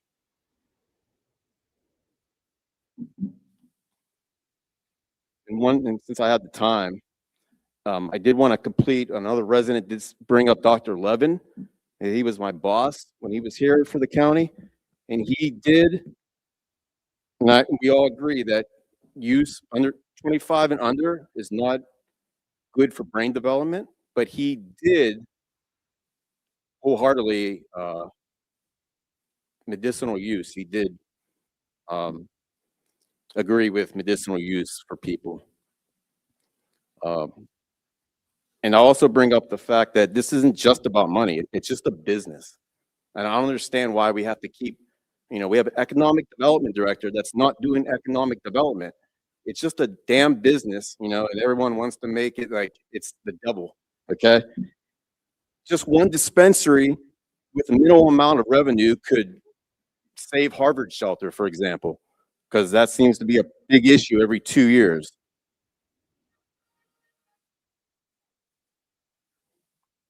Go ahead and finish up. No, I'm good. Okay. Thank you. Thank you very much, Mr. Beerhalter. Okay, next we have Victoria Carrillo, who's going to be followed by Esteban Carrillo, followed by Lupe Nava.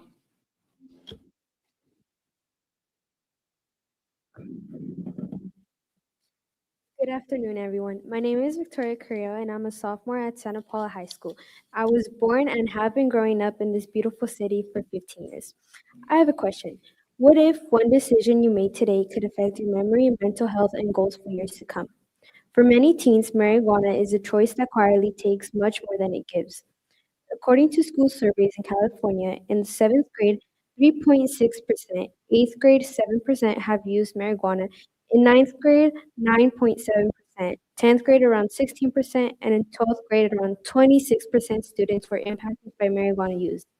These numbers that grow and will continue to grow if marijuana easily accessible. Studies find that teens who use marijuana are more likely to have suicidal thoughts or attempts than those who don't. What starts as curiosity can lead to negatively impacting their futures. As teens' brains are still developing, the use of marijuana can affect things such as memory loss long term, worsen mental health, increase anxiety and panic attacks, increase risk of psychosis, and lead to dependence or addiction, along with harming physical health. As a community, it is our mission to protect our teens and youth instead of exposing them. Having a substance as dangerous and as life-altering as marijuana being easily accessible risks their health, education, and future. Now, this isn't just about rules or laws, it's about real people, real children who have big dreams and futures, those who reach for the stars. Our youth deserve support, clarity, and opportunities, not substances that can hold them back. Thank you. Thank you very much, Victoria Carrillo. We have now Esteban Carrillo. followed by Lupe Nava, and then followed by Andrea Rodriguez. Good afternoon. My name is Esteban Carrillo. I'm 13 years old and I'm an eighth grader at Isabel Middle School. Suicide, brain damage, altered senses. These are all effects of marijuana. Our community is a beautiful one with a vibrant young demographic. Do you want our kids to be affected by these symptoms? Would you let your son or daughter smoke even if it was legal? Legalizing drugs doesn't make them safer, it makes them more accessible. Accessibility and safety are not the same thing. Even if you take precautions and only take certain amounts, 1 in 10 people can become addicted to marijuana and can't stop using it. Marijuana leads to addiction. It leads to memory loss, anxiety, and respiratory issues. Having drugs be more accessible is not a solution. Even if we closely monitor vendors and how much they sell, legal marijuana sales only amount to 40% of the total marijuana sales in California. Instead of trying to make the problem more controlled, let's focus on taking it out completely and not letting our youth reach this problem. Instead of hoping that others take care of the illegal marijuana problem that we have to do it ourselves. I don't want to live in a community where drugs are legal. I don't want to live somewhere where my peers have easy access to something that can ruin their bodies and minds. Do you think I want to see my peers, which are already suffering from poor mental health, take drugs? Do you think I enjoy knowing that they might ruin their lives because of a decision you might make tonight? Do you think I enjoy the thought of people committing suicide because of the effects of marijuana? We constantly tell kids not to do drugs, but then we turn around and legalize it, and suddenly it's okay because it's making us money? Would you rather be part of the marijuana industry for extra tax money, which isn't a stable market and is declining, or would you rather keep your kids safe and your community healthy? Thank you. Thank you very much, Mr. Carrillo. We have Lupe Nava, followed by Andrea Rodriguez, who will be followed by Chris Weinkampf. Good evening, Council. Thank you for this quorum here. My name is Lupe Nava. I've been a citizen here since 1991. My kids grew up, they're citizens. And, I work in a medical office. I see people come in who have a lot of medical issues, and I ask them, have to know if for legal purposes, if they use marijuana. So if people use it in their leisure and they already take anxiety medications and they're doing their own doctoring, they don't understand how much it impacts those medications that they're already taking, plus throwing in marijuana, which just exasperates it even more. Marijuana, and then yes, there is medical issues that people can use, but what is that percentage of our whole town? What is that percentage that really need it? And they've already have access to it. They could get it delivered to them. I believe we are a small town compared to the other towns. Ventura is 3 times bigger than we are. Oxnard, 4 times bigger. I believe we do not need it here in our beautiful town.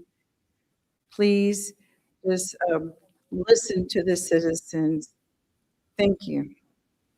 Thank you very much, Lupe Nava. We have Andrea Rodriguez, followed by Chris Weinkampf, followed by Mary Bagasian. Thank you all for listening. My name is Andrea Rodriguez. I'm a mother, and I've lived here 12 or 13 years. I do not want my own children to have marijuana. I do not want them ever to use marijuana. The only arguments I'm hearing for it are money related.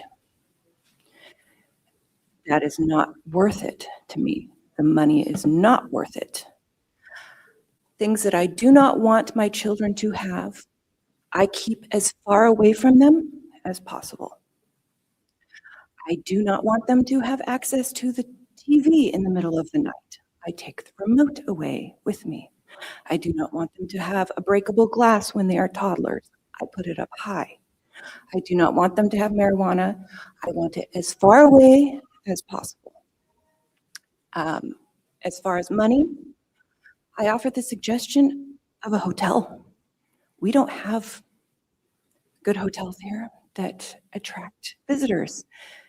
I am from a big family, and when they come, we always have an issue. Hotel taxes bring in a lot more money than marijuana tax. So I offer that as a suggestion, and I thank you for listening. Thank you, Andrew Rodriguez. We have Chris Weinkoff, followed by Mary Bagasian, followed by Wendy Zepeda. Hello, thank you, members of the council, for inviting us to speak tonight.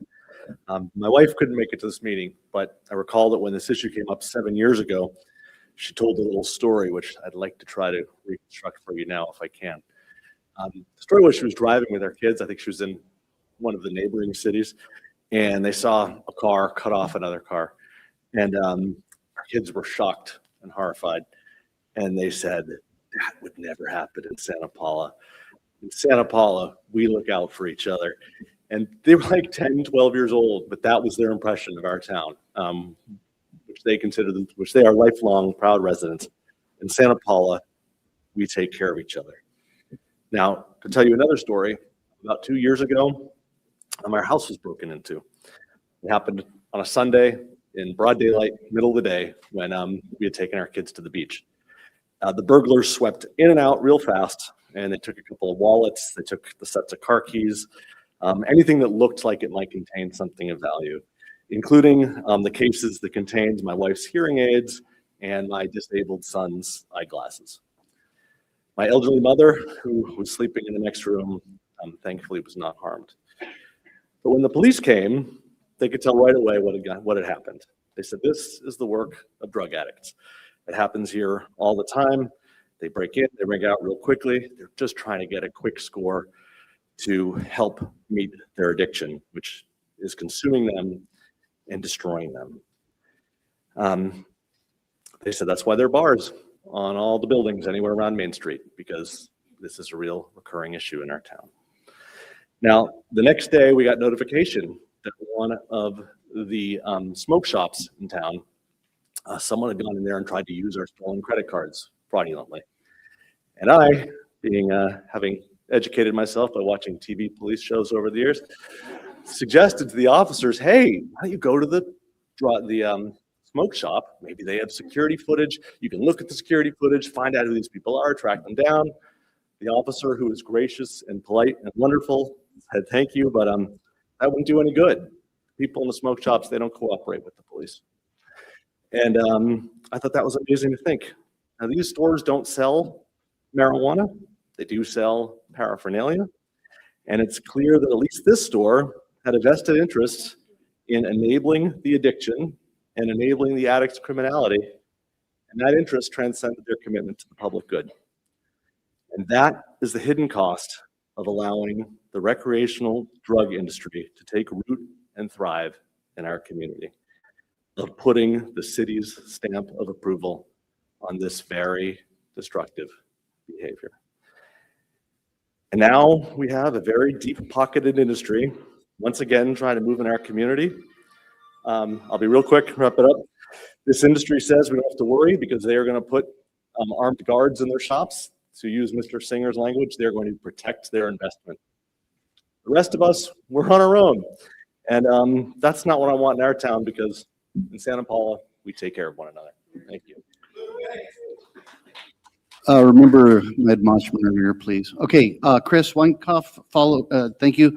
We're going to have Mary Bagasian, followed by Wendy Zepeda, then followed by Jack Kennedy. Thank you. And I give one more reminder to please silence your phones. Thank you. Good evening. It's me again. I think you all know me. My name is Mary Bagasian. I attended several of the cannabis committee meetings.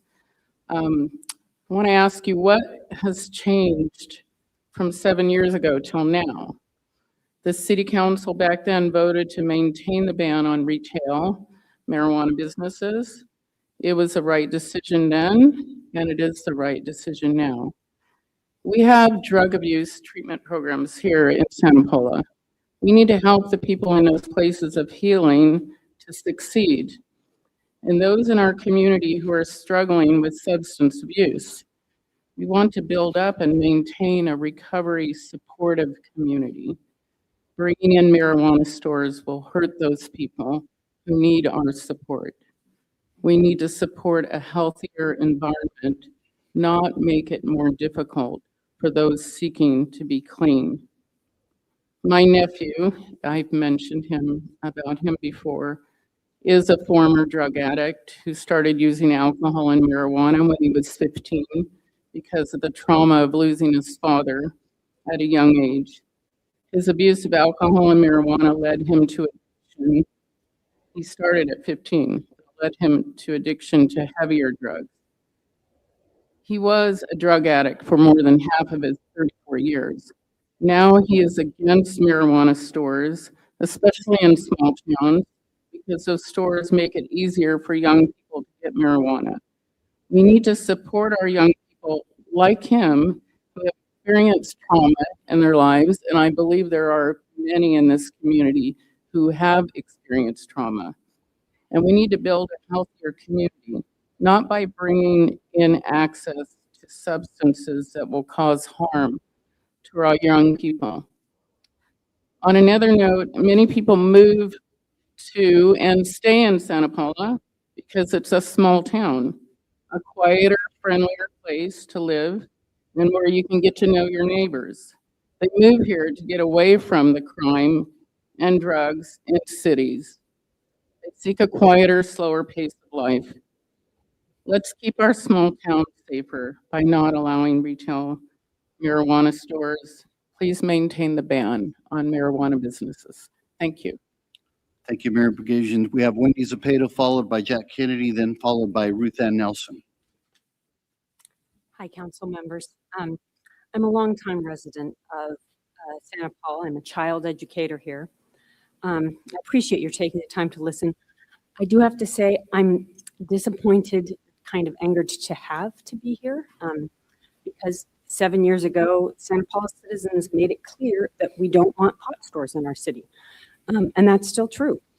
We don't want our children exposed to the public enabling, which is what putting in pot stores does, the public enabling of the use of this mind-altering drug, which statistics show would dramatically increase the likelihood that the children of Santa Paula will have cognitive difficulties, behavioral problems, and permanent mental problems, including not only addiction, but things like schizophrenia. We don't want to enable and increase the likelihood of drug-impaired driving on our streets. I spoke to some officers who brought that up as a concern. We don't want the increased demand, which will be created by the advertising a storefront presence gives. And I want to note that what you said, Mr. Singer, emphasized that legalizing pot stores makes the city interested and desirous of high demand. We don't want to increase demand in our city, especially among young children. That demand will fuel the illegal market, and no reporting by the cannabis stores is going to offset that potentially citywide issue. We don't want our ER to be further taxed by the increased cannabis-related emergency visits, which statistically occur near pot stores. You can look that up. We don't want businesses that of their very nature attract crime, hence the requirement for extra security. We're distressed to hear that despite the fact that we made it clear that we don't want this, the council is nonetheless considering spending the neighborhood of $100,000 in an effort to get cannabis stores in our town. And that is basically what it is, because it will cost nothing to just uphold the ban, do what the citizens want. Please don't use our tax dollars to try to push this project. Please do the right thing and the fiscally responsible thing. Thanks very much. Appreciate you listening. Thank you, Wendy Zepeda. We have Jack Kennedy, followed by Ruth Ann Nelson, and then after that, Abel Montiel.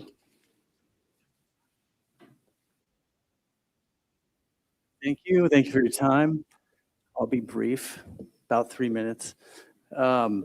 So I've been here for 5 years. I moved up here from Eagle Rock, which is a suburb of LA. And I was actually really okay with them opening a marijuana retail shop in my neighborhood. I thought it'd be good for the community. And within a month, our cars started getting broken into.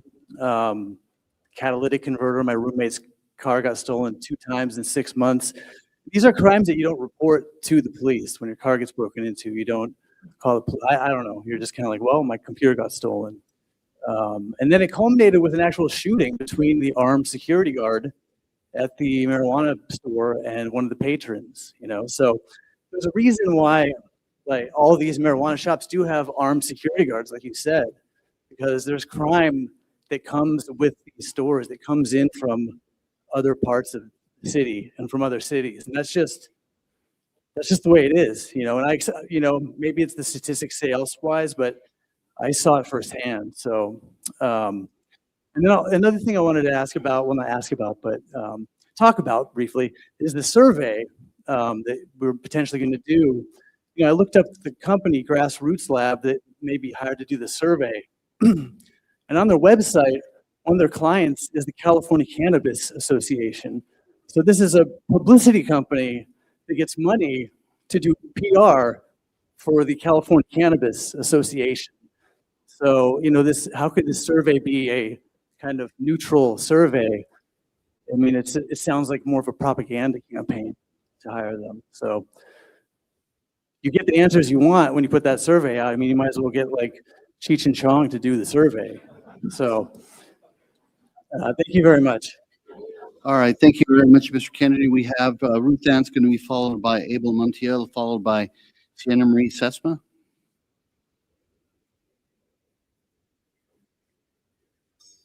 Hello, Council. My name is Ruth Ann Nelson. I've lived here for 25 years, and I really don't agree with having a store selling marijuana in our city. I think it is the most insane idea that you guys come up with, and I'm not alone. I know that you have a money problem, and I know that we just gave you guys raises, and this is what you're coming up with, and it just doesn't sound like a really good idea to me. I don't think I've ever heard anybody say, I am so proud of my dad, he smokes marijuana. Or my grandma is so cool, she smokes marijuana. I mean, does anybody ever say, I'm so proud of my kid because he smokes marijuana? I mean, do you ever hear those words? I mean, this council, you guys are committed to making us a beacon of light, a beacon of hope, of goodness in our city. And what you're doing is saying, let's get some drug addicts here to sell marijuana so we can be something. That is ridiculous. And I really considered this. I thought, wow, these people are actually for putting marijuana in a store in our town. And that made me think, how many people on the city council smoke marijuana regularly? Because otherwise, why would they want this? And so I propose that we have drug testing for city council members so that we can know how high they are during the week to make these decisions. And you guys are here because you love our city, supposedly. And it's not a healthy, wonderful thing to have marijuana. Everybody knows it. It's a no-brainer. I mean, that 11-year-old knows more than you guys. You guys got to start thinking a little bit on a higher level than getting people high to pay our bills. That's ridiculous. And I really propose that we do drug tests to all of you, because what kind of people would put that on a ballot? It's crazy. It's insane. We have children here. I'd rather have a poor city with people with nothing, with barely any cops, than having a rich city with everybody high, you know, having their marijuana on the streets. It's ridiculous. It's insane, and you know it. Or maybe you don't know it. And if you don't know it, then you need to be tested. I really believe you need to be tested. It's just so obvious that our country is going down the tubes because of this problem. I have a brother who started smoking marijuana in high school. He lost his ambition. He went to college. He lost his ambition. His only ambition was to have a burrito and a Coke and get through the day.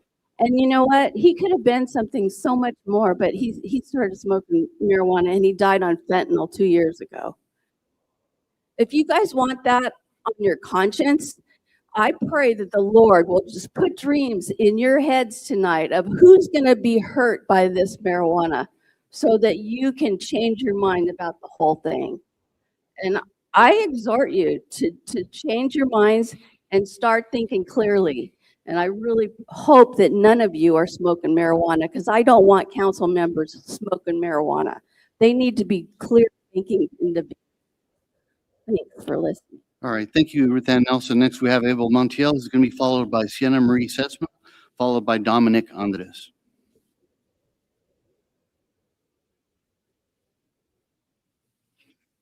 Mayor Juarez and council members, 7 years ago, when it was considered, or marijuana was considered in Santa Paula, I decided to collect signatures. I collected over 800 signatures in one day, overwhelmingly from the Hispanic community. Their question to me is, why is the city council considering this? What are they thinking? Don't they have enough problems to solve? Surely there's bigger issues.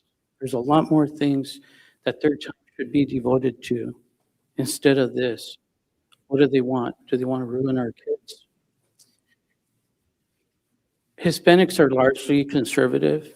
They're family people. I was encouraged a couple of weeks ago. I saw other people collecting signatures, and the table was swarmed by people signing those signatures. Other people have presented them tonight. And I would ask you to consider not putting it to a ballot, not to waste any money, time. Surely we're doing this, or the council's doing this, because they've been approached by an applicant who wants to put a store. Should we be going through all of this to benefit? Oh yeah, the city will benefit a little bit. I'm sure they'll make some money. But largely, that owner is going to benefit the most. And our citizens, some of them will succumb to it, not all. I have many friends that recreationally smoke marijuana, customers, acquaintances, and it's readily available. It's a phone call away. If not a phone call away, I would ask the city council to consider being a little tougher on the drug dealers here. Everybody here in town knows if you want to get any kind of drug, go to Veterans Park. Just signal the guy with the backpack, go in the restroom, and get your drugs. It's right across from the council chambers, right next to the police department, but yet, just about every time I drive by there, and I drive by there a lot, there's the 2-3 guys with their backpack. And I know, having been a 63-year member or citizen of Santa Paula, growing up on 14th Street, where I grew up with guys buying spray paint, spraying it in a bag, and getting high on that, and then bothering us kids as we were going to school and coming back. A lot of us lost our innocence because some of these guys would run around with some of their clothes not on. And it was dangerous for us. We didn't realize how dangerous it was then. But that was a reality of our youth there. If you could wind down your comments. Please, Sure. Ms. Montiel. So I ask you to consider not putting it to a vote. Most of the businesses fail. I assume that this business who has proposed to open here will not do as well as they think they will. Thank you very much. All right, thank you. We have next Sienna Marie Sesma, followed by Dominic Andres, followed by Rebecca Begasian. And before you start the timer, I just want to say that I rewrote my talk, but most speakers got almost 4 minutes. So I'm going to try to wrap it up to 3, but I would request that I would get the same extra allotment. Good evening, Mayor and City Council. My name is Sienna Marie Sesma. I'm a former Santa Paula resident and professional who has worked across California in cannabis licensing, compliance, and community-facing implementation for over 8 years. I'm here to offer a perspective grounded in real-world experience and facts. The amount of misinformation relayed today has got me trembling. There were so many lies and so many falsifications of actual facts. Cannabis already exists in every community, including Santa Paula. The question is not whether it exists, it's whether cities choose to regulate it, benefit from it, and can keep control locally, or continue allowing surrounding cities to capture that value and continue allow illegal sales. Local tax revenues support services and infrastructure without even raising taxes on residents. I also want to acknowledge something in your staff report. Yes, this is an involved process, and it does require both time and specialized experience. What I've seen in cities that do this well is a thoughtful approach that combines regulatory understanding, community outreach, and clear communication. So residents feel informed, they feel heard, and they understand the safety process. Licensed operators must meet strict state requirements, product testing, age verification of 25 years of age or older, have strong security presence, and ongoing compliance oversights. Teens do not have access to dispensaries. They just like they cannot go into a bar. There's IDs, they can't go in with the gentleman's false identification or credit cards. They do not have access. It's about safe access. Many adults and seniors use cannabis as a regulatory alternative to pain, sleep, and quality of life. Dispensaries are extremely discreet. They do not have blatant advertising in front of the outside by law. That is a law. Like your over 11 liquor stores who not only advertise alcohol, but also advertise all kinds of other things that are bad for children and human beings in general.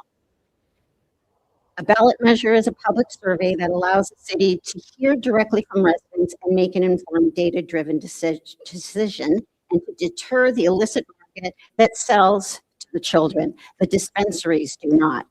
I respect the different perspectives here. I'm simply sharing what I've seen works, where regulation, education, and local control lead to better outcomes. And I'm going to say right here that I am very proud of my 82-year-old mother that is a cannabis consumer. And she has never taken an opioid, she has never taken a PEG medication, and she's never taken diabetes drugs or anything that a doctor has ever prescribed her because she uses it for medicinal purposes. I stand here as a proud 61-year-old woman who's a businesswoman, and I do business with the cannabis operators throughout the state of California, and not one of them are drug addicts. Some of them have never even used cannabis. They are business people, they are professional, and they are here to offer a service to the people who want legal and safe access to cannabis, not to children. They cannot even go into the dispensaries like they can go into your liquor stores and buy all those candies and sugars that give them diabetes. Let's take control of a plant medicine, not take control of people's livelihoods in a way that could benefit our community. Thank you. Thank you, Sienna Marie Sesma. We have Dominic Andres, followed by Rebecca Begasian, followed by Pedro Chavez. Another one, right? Hello, ladies and gentlemen of the City Council and audience. My name is Dominic Andres. For the sake of time, I'll go straight to my point. I don't think our city should allow local retail sales of marijuana. However, I don't intend to focus on the substantial downsides of doing that. You're likely aware that the heaviest use of cannabis in schools is among already high-risk populations, of which our city has a disproportionate number, and that local retail will likely increase positive perception of this potentially addictive drug among teens, a drug that greatly increases the risk of serious mental health disorders. Instead, I'd like to focus on the alleged benefits of bringing these dispensaries to Santa Paula. Two of the major benefits proposed earlier are these: the tax revenue that could be generated by the dispensaries and the increased convenience to local cannabis users. Of course, it's easy to see why the city would want more tax revenue, more money that could be used for public projects and public works. It's also understandable that the city would like to make the lives of her citizens more convenient. However, there is one fact that poisons both of these alleged benefits. It is that roughly 20% of marijuana users account for 70% of and more of the profit of retail businesses. And who are these 20% of users? Daily or near daily users. By definition, people with a heavy cannabis habit, about half of whom are clinically addicted, that is, by clinical standards addicted. So regarding the first benefit mentioned above, tax revenue, since business taxes are roughly proportional to profits, a substantial part, perhaps a majority, of the tax money we might get from this would be from addicts or heavy users. 35 to 40% of that money would be directly generated by addiction. Just to emphasize this, statistically, any recreational marijuana business is making a third of its profit from exploiting clinically recognized addiction, and thus a third of the tax revenue that pro-cannabis speakers emphasize as a benefit would be from that same source, roughly speaking. Even if we got that money, and even if it works out, which people have discussed it might not, do we want to build up our city on funds that come largely from the heaviest marijuana users, from addiction, and from those who bear the brunt of this drug's potential dangers and harms? I don't think any amount of money is worth getting that way. As for the second benefit, those most affected by the decreased friction of local retail are those same heaviest users, as their use patterns multiply the effect of even small changes to access of 10 minutes easier, not walking down the street instead of ordering or instead of driving to another city. Therefore, lowering friction tends to increase use where it is already the highest, and thus increase primarily overuse and addiction.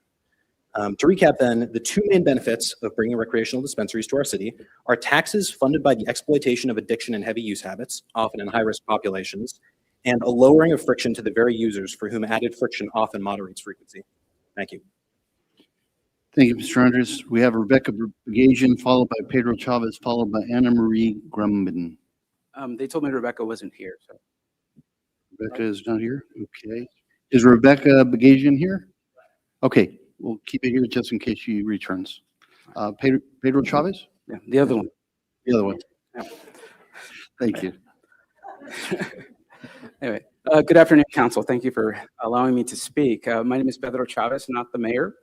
But I did want to go on record that Pedro Chavez is very against this ballot measure, just for the sake of it. So I'm an immigration lawyer.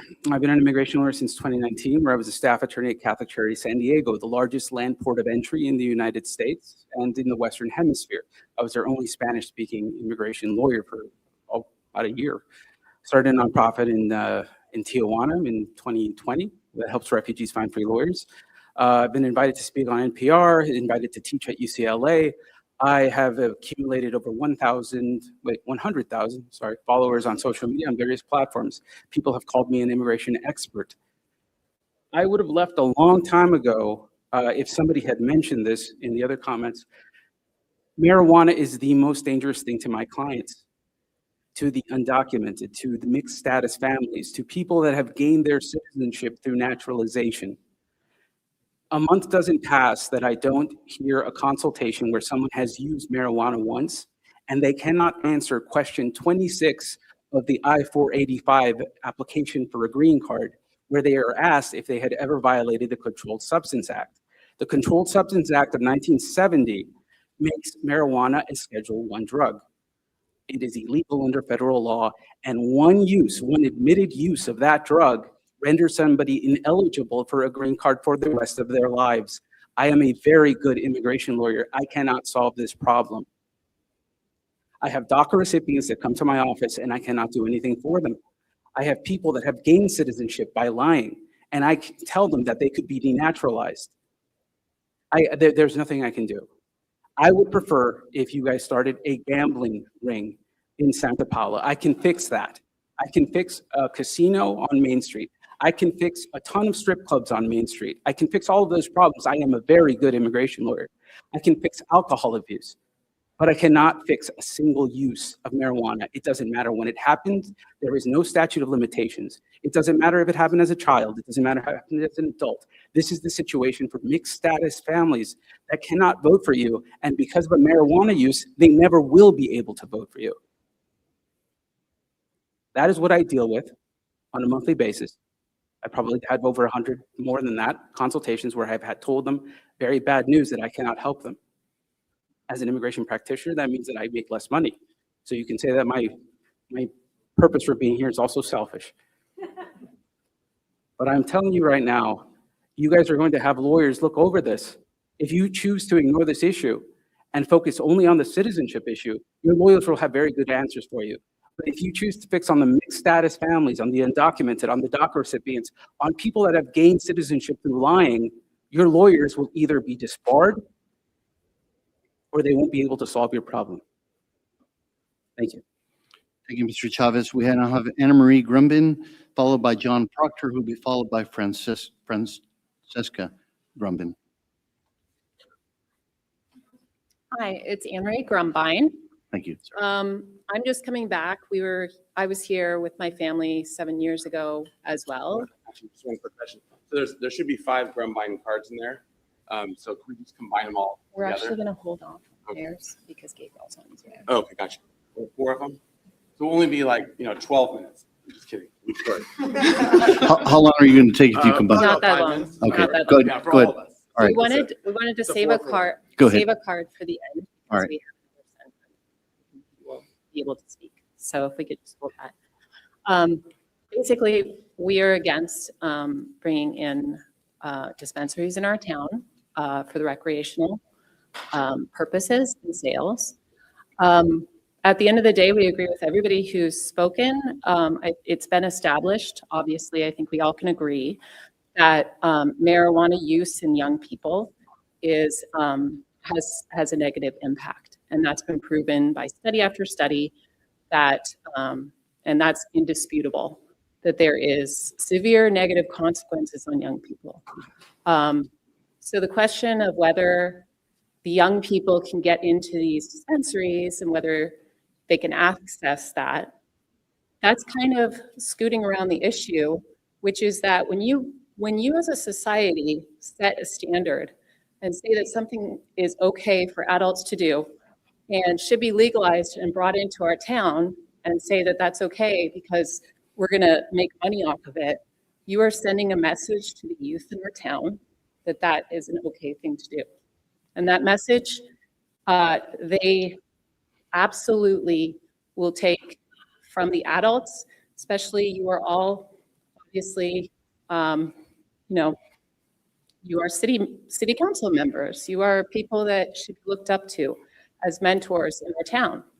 And so they're looking to you as well to set a standard in our town. And we have entrusted that to you. And so for the sake of our children, we're asking you to please consider that aspect of it, that it's not just about money and what you're going to gain. We have to talk about standards and what that sets and the negative impact that it has on our children. Yeah, and just sort of a few more notes on that. So it seems like it really comes down to like some of the other issues are distracting, right? Like, well, access, of course there's access, everyone has access. It's really a matter of the tax revenue versus the impact that it'll have on the community. That's really what it comes down to, right?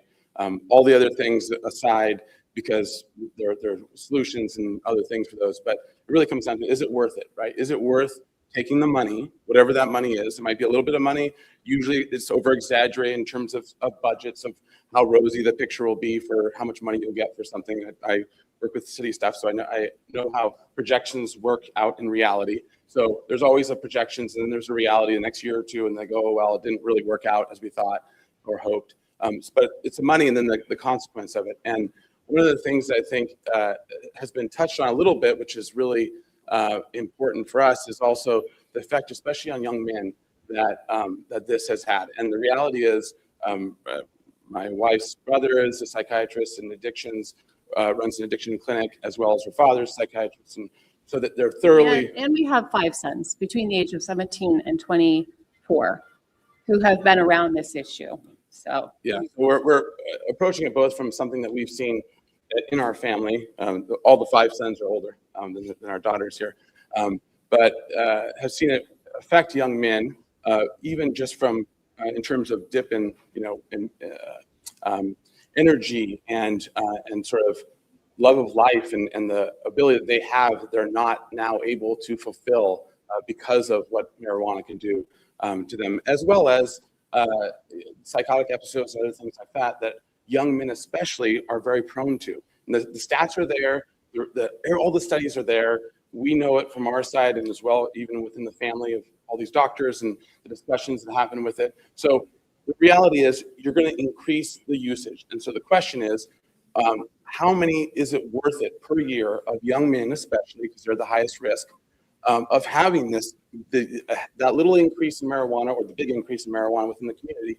What is that effect that's going to happen to the young men and especially our youth in our community? Because you are going to set the stage for it. It is going to increase, and you are going to have more per year having serious bad reactions. So I would just like to add, speaking to the hospital issue, I'm very, very sad and disheartened about the idea of losing our hospital, our local hospital. My 3 daughters were born there. I absolutely loved it. I love our little hospital. We've been there for episodes. They've literally saved our children's life in acute circumstances where we needed care.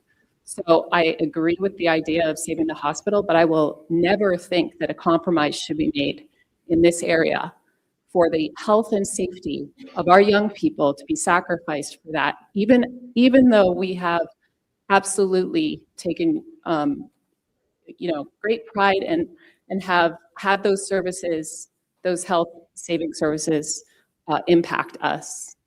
We look for other ways to do that. So I do encourage you to please find other ways to also save our hospital and keep it in our town. Thank you. All right. And we don't love Kmart as much, but it can go. All right. Well, then we started veering off on the hospital. I was going to bring you back. But so we have Anna Marie Grumbine, right? We also had Francisca Grumbine. Okay. Then we have Anthony Grumbine. Okay. Isabella Grumbine and Teresa Grumbine. All right. Well, thank you all for being part of public comment tonight. Thank you for your comments. Oh, actually, we're going to cede Teresa's time to Gabriel. We have a little time. He's our son. He came down and talked to you guys. He filled down his own card? No, but we still have like 10 minutes left, so. Okay. Well, I'm going to put you back at the end of the line if you just turned it in. Yeah. So, okay. All right. Thank you, folks. Okay. All right. Now we have John Proctor, who's going to be followed by Josh Hidley, and then we'll have Bruce Marshall. Good evening, Mr. Mayor, council, and staff. I would like to recommend that you do go to this ballot with the caveat. You had said something about a survey. If that is overwhelmingly one way or the other, you should make the decision whether you want to go forward with the ballot. I don't know if that's how this is working. By way of introduction, 73-year resident. My family goes back to the 1880s. I've got real roots here. A lot of what I've heard tonight, I just find conflicting messages. With the idea that we don't want some of drug use or whatever regulated in an environment where it's controlled. It's almost like the subtext is here. Let's keep all the drugs in illegal channels. Let's make sure that we keep sure it's on the black market.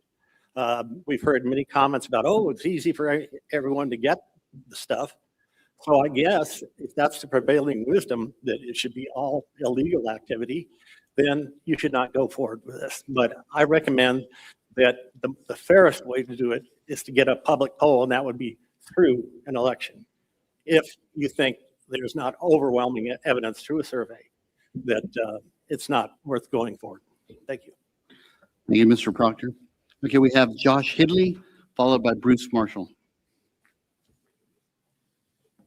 Thank you, City Council, manager, and staff. My name is Josh Hidley. I grew up in the area, brought my 3 kids up here in Santa Paula. They raise lambs for 4-H, and we love this small town. I'm here to speak allowing dispensary and considering this any further. Why is this issue coming up again? I was talked at the city council meeting 7 years ago. What's changed since then? I haven't heard any economic impact study that you guys have done. There's been a lot of talk about the potential revenue for this, although very diminished from years ago. But we've heard very little about the potential crime, health, and other negative impacts from opening this up. If you've ever known anybody that lives next to or near a dispensary, we had somebody talk about it earlier from Eagle Rock, you know that it increases crime. I have several friends that live in Ojai, have businesses near dispensaries in Ojai, were around the change in Carpinteria when they started doing that, and they have nothing but bad things to say about it.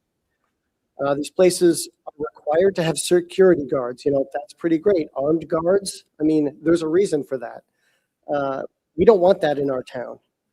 Why does everybody agree that 500 feet buffer, maybe even 1,000 feet, maybe that, you know, maybe that's good, buffer from schools and churches and other things like that? There's a reason for that. This is bad for kids. It's bad for our town.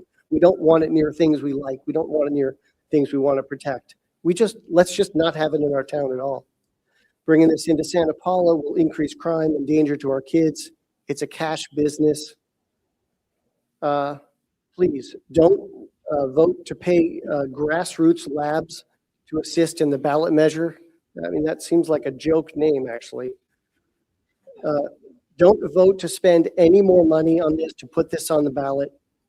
If this is an issue in demand for the city, for the community, let people collect 10% signatures to put it on the ballot. You guys don't need to waste any money on this, or any of our money on this. We should not allow this industry here, and we should put a moratorium on this question. I don't believe we're considering this, spending any more time or money on it. Thank you. Thank you, Mr. Haley. We have Bruce Marshall, followed by Paul Blewett, who will be followed by 5A Weisbecker.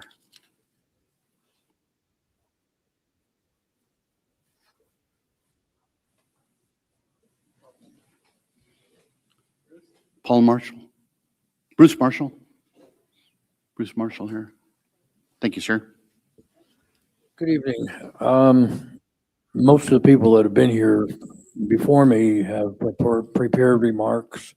I didn't even know I was going to be talking until I got here and started listening to things that were going on. I hear from everybody here is a great organized group when everybody's saying the same thing. No, no, no, it's terrible, all scared. And I hear fear. That's what I hear. Every speaker, I'm sorry to say, it sounds like they're just terrified of the reality of millions of people. Virtually every place that marijuana goes on the ballot, it wins. When it gets a broad spectrum of people to evaluate it and make the decision, guess what? It wins.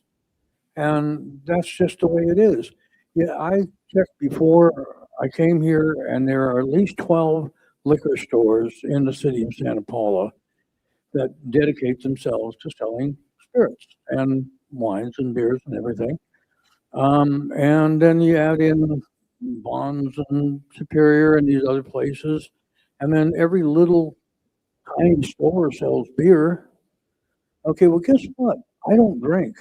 Personally, I don't drink. So I walk by the beer, I walk by the wine, I walk by the stuff, and it means nothing to me. I could have a guy with a push cart in front of my house with beer, and I wouldn't buy it. Okay? So this whole fear of, oh, if somebody sees it, then they're going to buy it is ridiculous. And guess what? Fillmore has legal fireworks, right? Santa Paula doesn't. How many people from Santa Paula, even the people that are opposed to this, go to Fillmore to buy fireworks to bring them back to Santa Paula to shoot them off? I mean, it's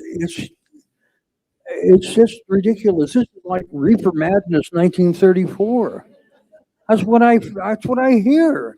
I mean, this panic, this, oh my God, you know, they're going to have marijuana. We're going to keep it out of the city.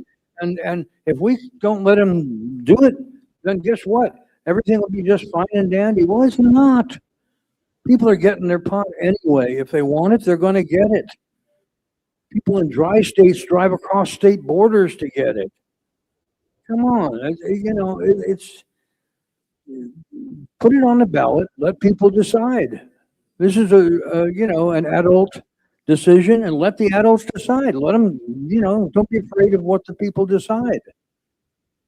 Get it out there and let people speak. Thank you. Thank you, Mr. Marshall. We have Paul Blewett, followed by Vibe Weisbecker, and then Joe Hidley. Good evening. Thank you very much for having this hearing. And I, like Bruce, I didn't prepare remarks either. I just was thinking about this as I was sitting here listening. And I came to Santa Paula in 1980. My parents moved here. I went to high school. We love this town. We've been here off and on, and we've been here for the last 10 years settled. 4 of my 6 kids and their families have moved back to this town because they love Santa Paula. They love what it is, this little town, even with its roads. We lived on Virginia Terrace and it was like going through Lebanon. But anyway, we love this town and we like the character of this town. And for us, we are very much opposed, me and my children, and for the sake of my 10 grandchildren who live here, soon to be 12. We do not want to bring retail marijuana, into this town. We want to prevent that from happening. I wanted to bring up one story that happened fairly recently, and that was I think it was November 18th of last year at about 8 o'clock.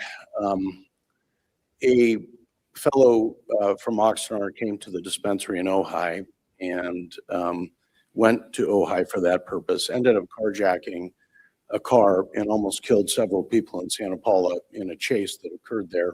In Ojai. In a chase that occurred there as a direct result of his going to Ojai for the purpose of purchasing marijuana at that dispensary. I would hate for something like that to happen in the city of Santa Paula. I love the character of this town. I feel safe here. I'm glad that my kids and my grandkids are here. And I think when you listen to the people that are making comments tonight, one thing that you should keep in mind is many of the people that are against this are family people. They have children, they have grandchildren here, and they're very much opposed to this. And I think that as city council members, you have to take that into account. Not the people that are here who are in the business of doing this or in the business of promoting it, but the people who actually live here and are raising their families here. Thank you very much. Thank you, Mr. Blewett. We have Vibe Weisbecker, followed by Joe Hidley.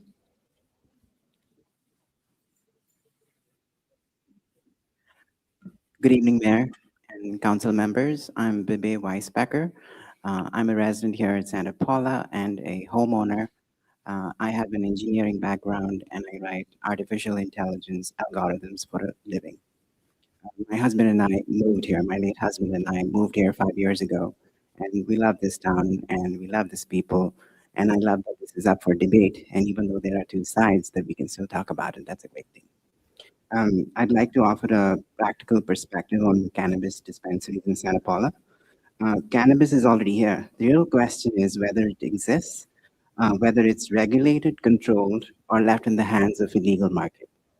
Licensed dispensaries are among the most tightly regulated retail environments.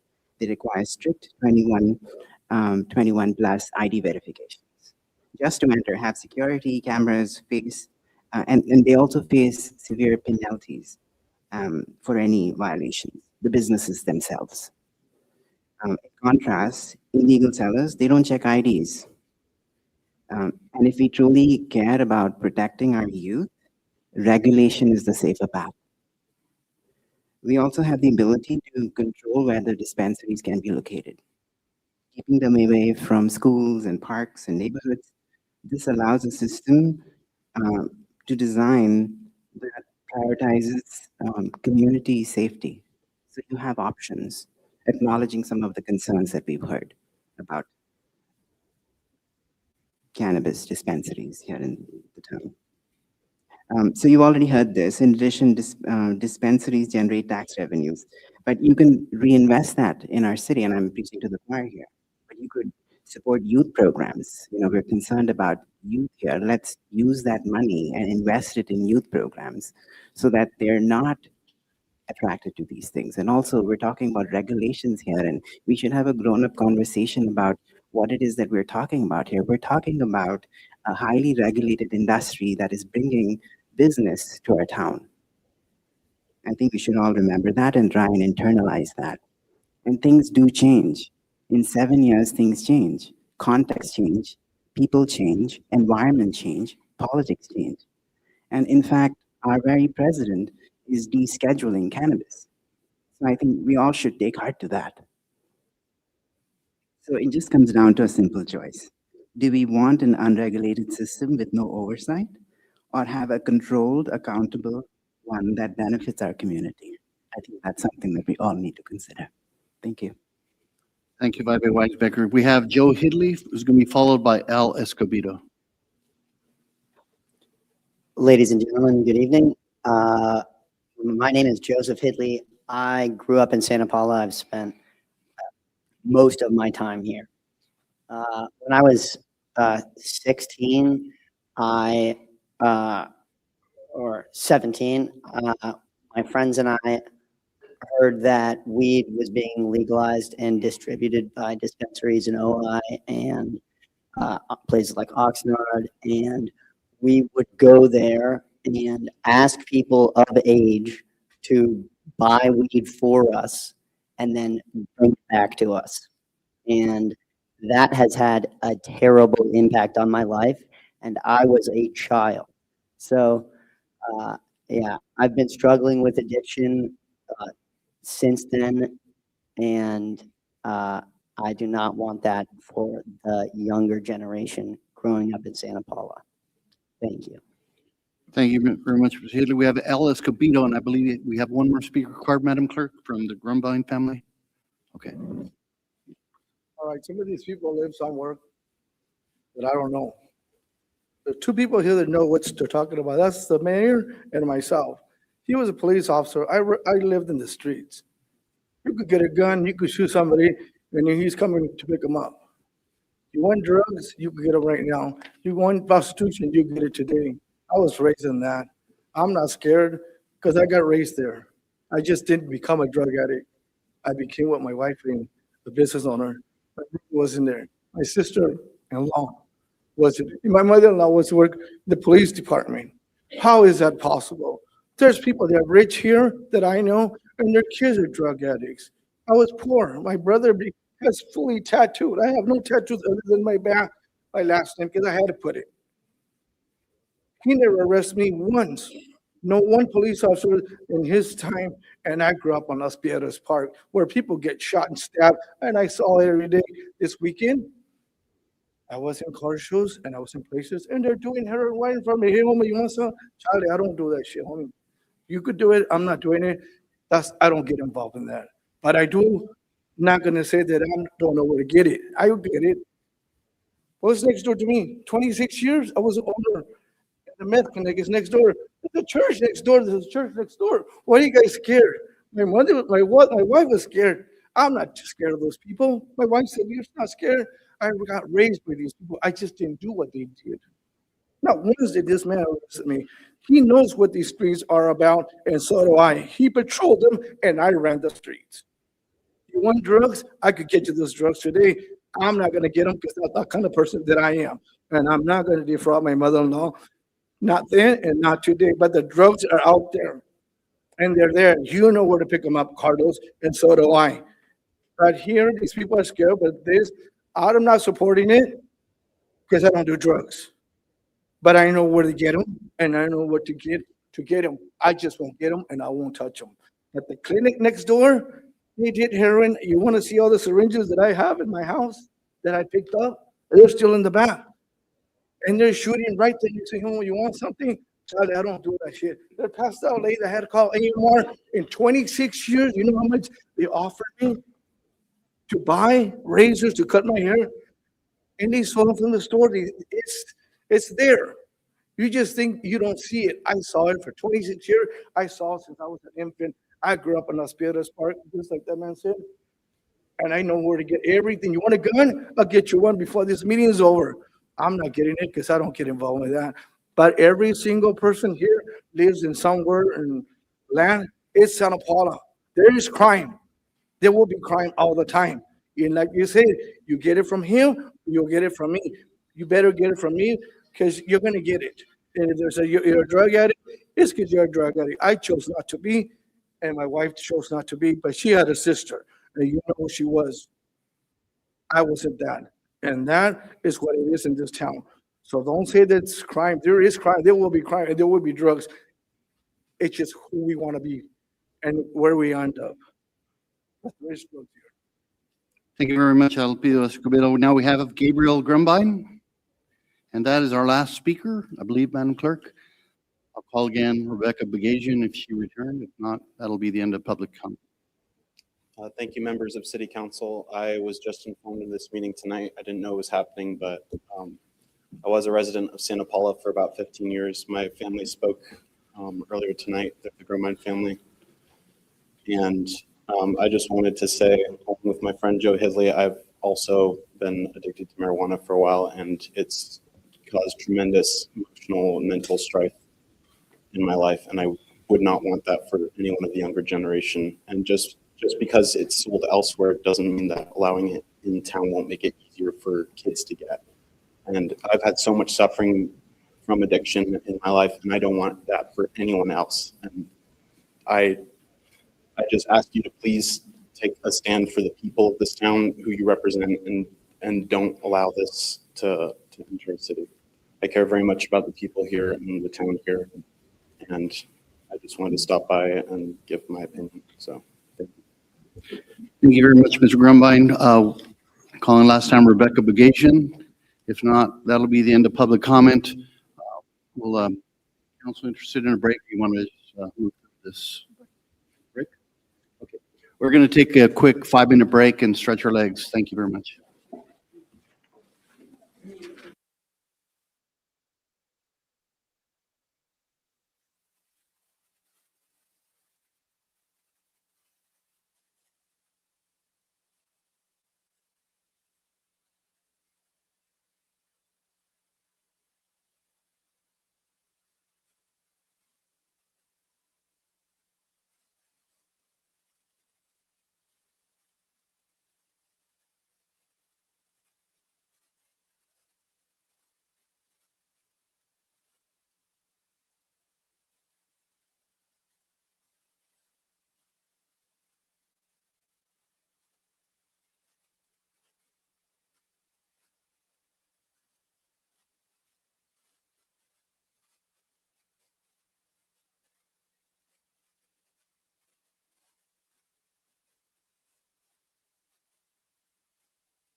You do.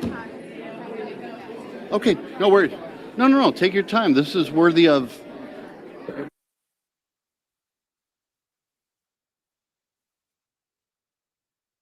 Okay, we're going to go ahead and get started again. If you'll find a seat.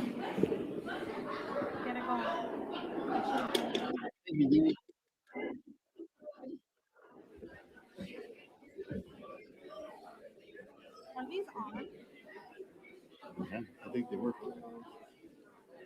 I don't think they're human. I hope not.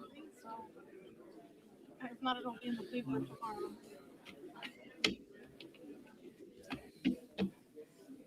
you happen to write opposed or not opposed? I did. Oh, you did? Oh, good. Because I lost my computer. Oh, did you? Yeah. Is she needing us? I was going to take them.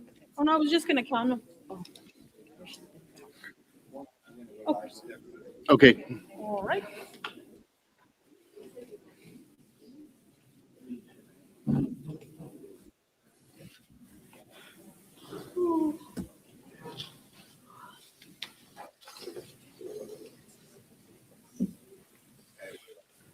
Okay, welcome back. We're back on the record for action item 5A, cannabis ballot measure discussion.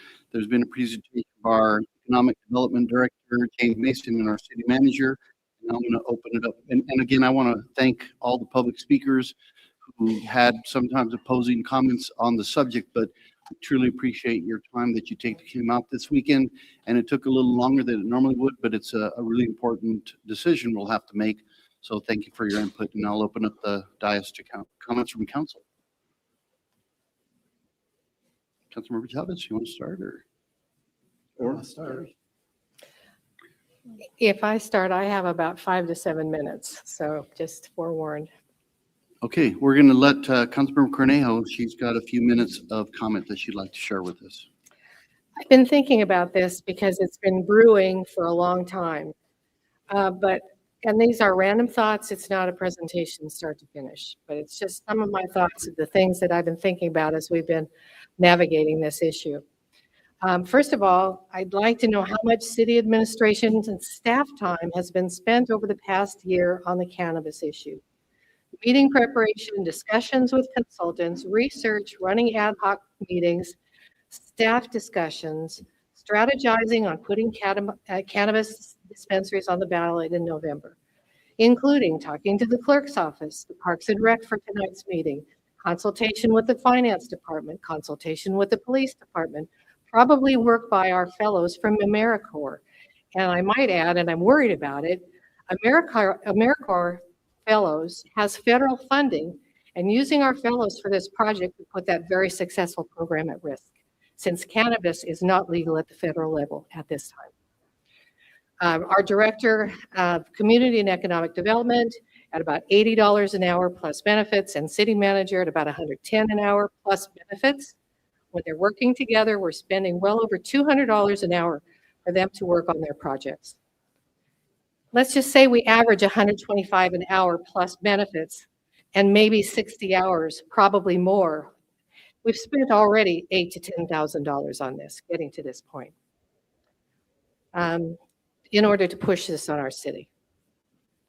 Why are all these resources not being spent on economic development? The council has repeatedly placed economic development at high priority for the city, and yet that department limps along with unfilled positions and regularly upsets individual residents and developers for slow service on their projects, which would largely improve our city. Over my years on city council, I've spoken to a number of police officers, some, not all, who say they favor cannabis dispensaries, and again, some, not all, because of the revenue generated that would help pay for additional police officers. This is not an official position by the police department, but a desperation I detect to improve the department. They also, officers expressed privately their serious frustration at the lack of economic development in Santa Paula, as they see that as a path forward to hiring the proper number of officers in our growing city. They are looking at all options. Cities in the county that offer cannabis dispensaries are Ojai, Ventura, Oxnard, and Port Hueneme. less than half the population in our county. And yet they are all reducing or stopping approval of additional dispensaries because, as they are stating, the market is saturated and the revenue is not as high as when they originally started down this path. Simi Valley, Camarillo, Moore Park, Thousand Oaks, Newbury Park, and Fillmore do not offer cannabis dispensaries. Over half the county believes the negatives outweigh the tax revenue gained by having them. I've been approached by a few residents that do not like driving to Ojai or Ventura for the cannabis products that give them medical relief. My answer is that within the past year, our city approved, due to state mandate, that cannabis be available for delivery. If this delivery is not working for those in need, then we should investigate to see if service can be approved to save them trips out of the city. I'm not unsympathetic to the need and the fact that we could have deliveries, and they should have deliveries here if they need it. Let's address revenue. Per our staff report, Ojai's cannabis revenue from 3 dispensaries totals $160,000 a year, or $53,000 per year per location in their city. Our staff recommendations have jumped from 1 dispensary on Main Street to multiple throughout the city. That revenue could easily be eaten up in administration regulation to capture the tax revenue and police department enforcement in the areas promoting cannabis. What message does this send to our parents and our youth? Is it enough revenue to discount the concerns of hundreds, if not thousands, of Santa Paulans that do not want cannabis promoted in our city? Is it enough revenue to justify bringing controversy to our community? Shouldn't we be focusing on plans and issues that we agree on, like economic development and the availability of good health care? I beg staff and my fellow council members to think bigger than this. Spending all this time and resources for a comparably small financial gain and dragging our city into an issue that divides us is a disservice to our residents. We have other options. Cannabis dispensaries should be a last resort, not a priority. Lastly, to my fellow council members, if you want this so badly, why not just put this to a vote of our council? We don't need to spend all this time and resources on more consultants and push surveys to do the job we were elected to do. We need to get a backbone and take responsibility for these decisions. Thank you, Mayor. Thank you, Councilmember Quinn. Folks, remember there's 2 sides to this, so let's listen to all council comments, please. Someone else? I'll go ahead. Go ahead, Councilmember Chavez. I understand frustration. I've been frustrated myself on economic development, and we've been on the same page on that issue. However, as a council, we went through a strategic planning process that included talking about all available options for raising funds. We moved from having from an ad hoc committee to having a standing committee. So both Mayor Juarez and I have served on a committee trying to get answers to various questions regarding this issue. I deeply disagree with my colleague here, in particular because to put this issue to rest once and for all, that needs to be taken to the voters. The voters can decide. All the energy that's spent on the issue, that's what democracy is supposed to look like. Use it, put it to the ballot, and then put it to rest. Not going through a process of a council to make that decision. I think ultimately the people need to decide and answer the fundamental question: do they want a cannabis dispensary? Go to the ballot, vote, and I believe we should respect the will of the voters on an issue that's complex, because we can see it from all different angles. And so there's times when we have to put those questions up to the voter so they can make the decision about what kind of city they want to live in. My question to you is, if this is an issue of morality and conscience, you should be able to make those decisions personally, talk to your neighbors, rally support, and do it at the ballot box. That's the ultimate straw poll that's going to essentially set the tone regarding this issue, and either make it happen or not make it happen. But ultimately, I strongly feel that the people need to make the decision. And yes, we all were part of a conversation regarding making our committee a standing committee, and we've done the work behind the scenes. Whether we like it or we don't, we spent the time engaging with residents. Sometimes we agreed on something, sometimes we don't. But I love the fact that we can come together and have dialogue about these issues, be kind to each other about those issues, and ultimately make a decision that's in the best interest of the city.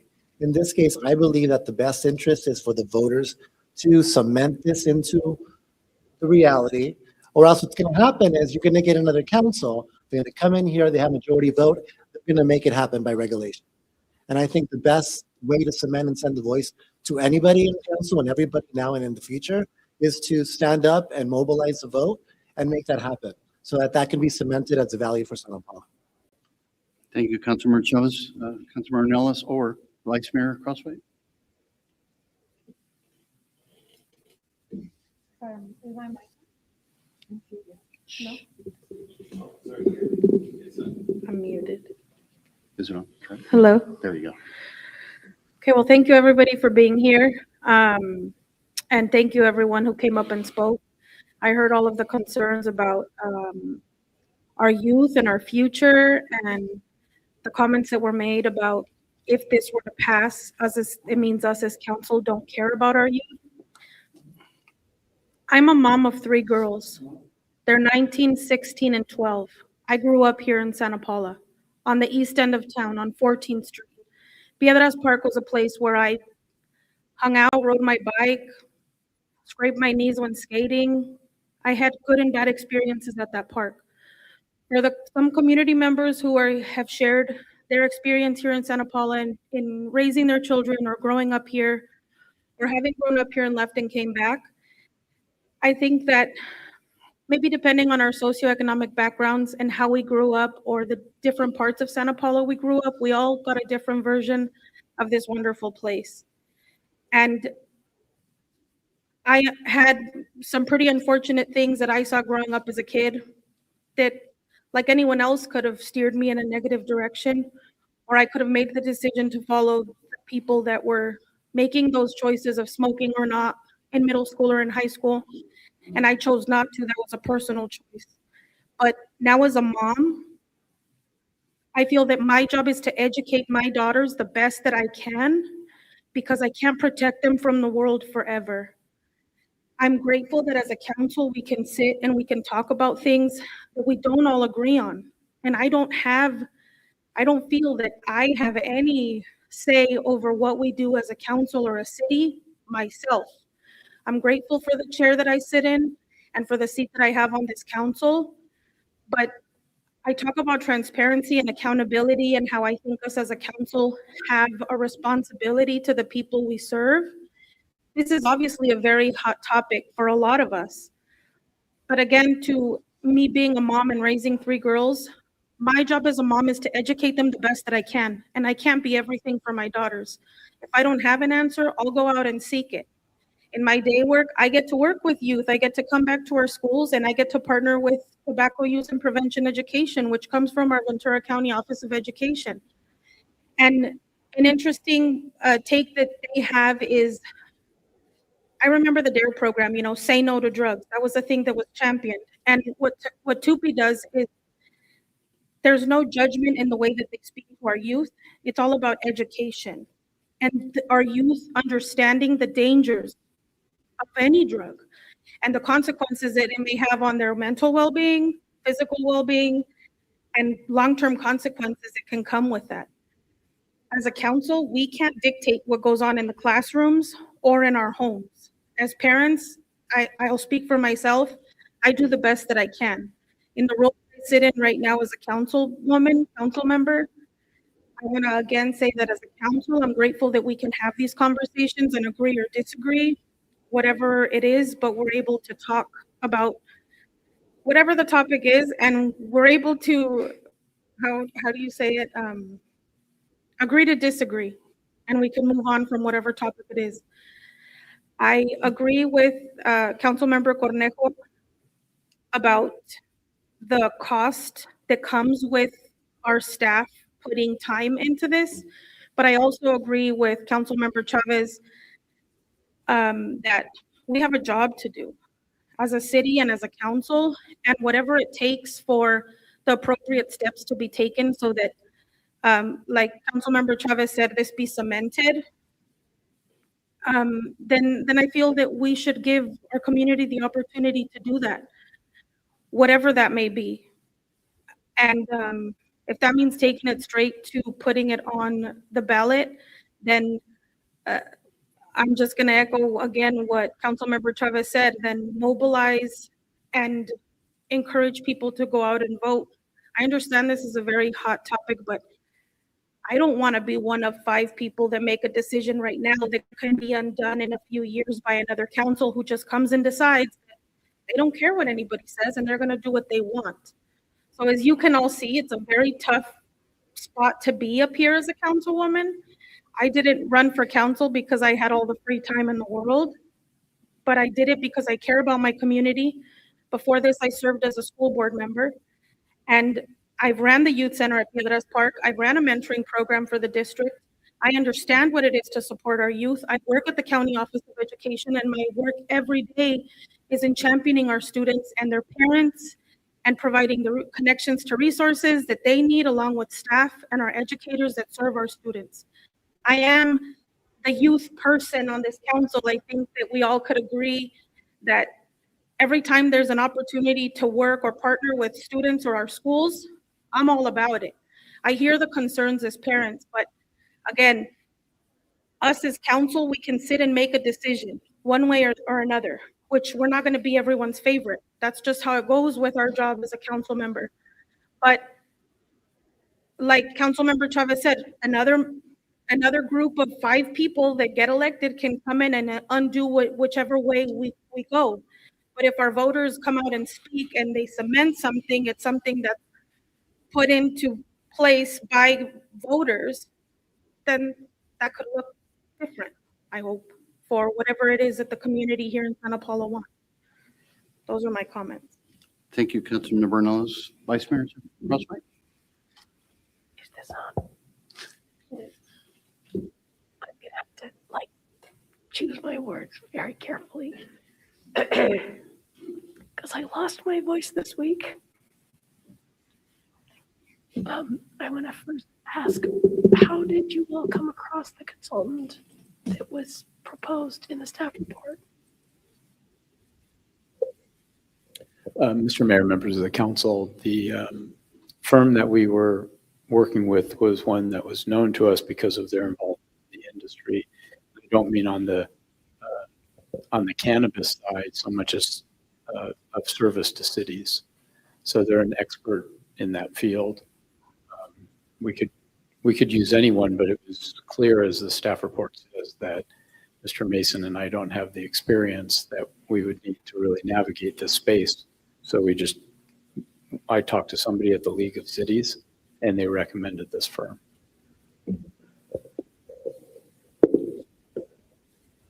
So it's true that they help cities, but then they also advocate for the industry.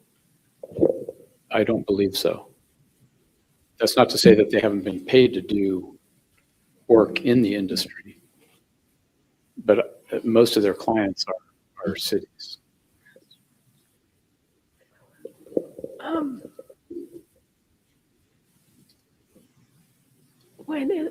When is the deadline for ballot language? Council would need to make a determination to place something on the ballot by your second meeting in June at the latest.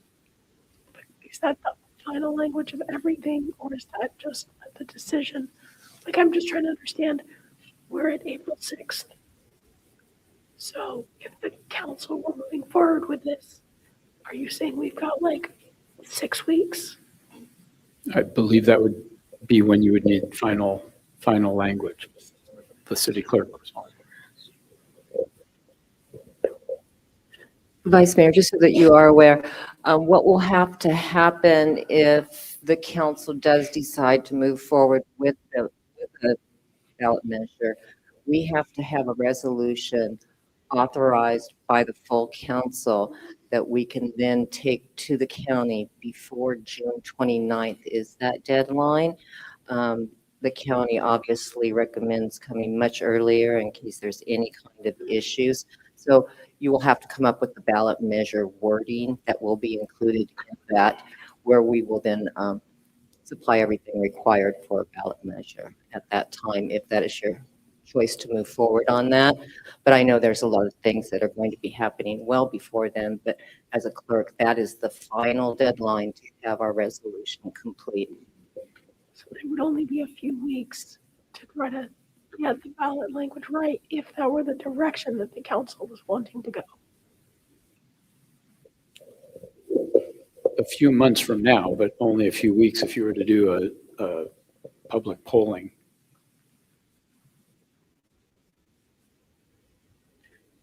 The ballot language itself is not terribly complicated. We would not be the first community to forge this path. So the question is nuanced. If the council is inclined to place something on the ballot, the question is, do you want public input about what they kind of would favor or disfavor, what they would tolerate or not tolerate as part of that? So the ballot measure, most of the language is going to be pretty boilerplate to most other communities that have permitted it. What won't be is where you allow them, how many you allow, and any other regulations that you might want to place on the measure. And that's where the kind of the attitude survey would be helpful. But you have to have all of those decisions done in June. Correct. So what other work would the city not get done between now and then? I mean, because even if you hire a consultant, whoever it is, It would be a big undertaking. And that's why our recommendation, if the council chooses to move forward, is to allow us to work with consultants that have experience, in part because we have limited time. So there's a lot that wouldn't get done if you were relying on Mr. Mason and I to do this. Just for clarification in terms of process, isn't it, if we put it on the ballot, if it goes to the ballot, shouldn't we wait to see what the people say and then have an opportunity afterwards to determine through regulation how to, we don't necessarily have to go through this consultant option with all this public education, correct? I think that's a question for your city attorney. I don't believe that is correct. If what you're putting on the ballot is just a litmus test, do you favor it or do you not? I suppose you could do that, but it's my understanding you have to actually bring an ordinance forward. The voters have to know what it is they're supporting. It's not just a litmus question. Can you clarify that? So you would have to bring forward an ordinance that would then be codified if the voters vote yes, majority on the ballot question. The ballot question is very simple. Should be, do you want legal retail cannabis permitted throughout Santa Paula, subject to the regulations adopted by City Council by ordinance? And then there's an ordinance attached to this document that could be very specific or it could be general. So the more general it is, the less it does what Councilmember Chavez was talking about in terms of codifying exactly what the decision was. Yes, correct.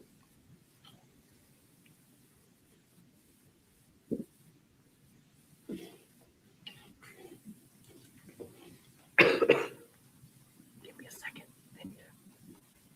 Are you done? She needs a second. Oh, go ahead. She might come back. If someone else wants to talk for a little bit. Okay. Can we talk about the option that was presented in the staff report regarding BBK?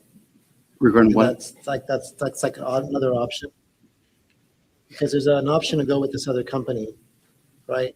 Which costs a lot more, but there's another option in the staff report. Can you talk about that other option?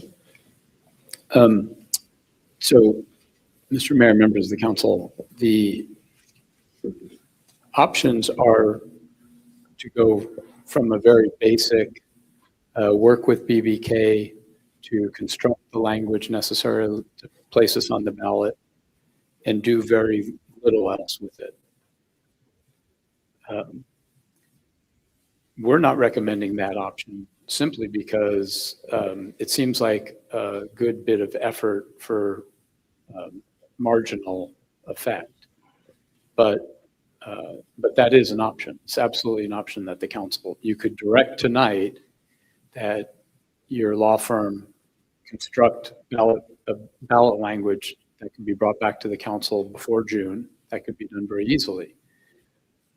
What we could use help with would be, if the council doesn't favor doing a community survey, would be still soliciting input from the community about where they have concerns. Do they not want this on Main Street if it's to be permitted? Do they only want it in industrial zones? Do they want to make sure that there's only 2 or 3 licensed, not 13 like Port Hueneme had? Those kinds of questions, we could use more feedback on. And that's where this grassroots labs firm would help us in navigating that space, creating materials, FAQs, and et cetera. But those are all options that the council has. We're not saying it's a one size fits all. So I hope that answers your question, council member, but if not, we can dive into it further. On option 2, for instance, says hire a survey firm to conduct local opinion survey. Return to council to consider next steps based on results.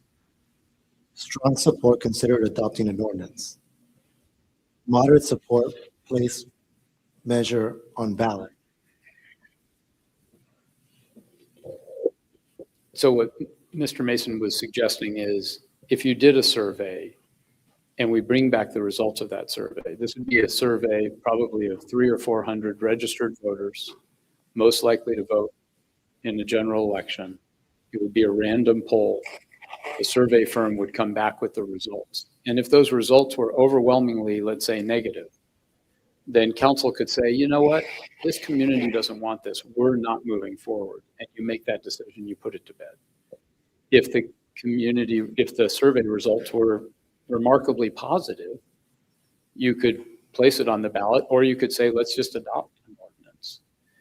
If it's, 50-50 or somewhat, neutral, what Mr. Mason was suggesting is, use that then to place it on the ballot and let the voters decide.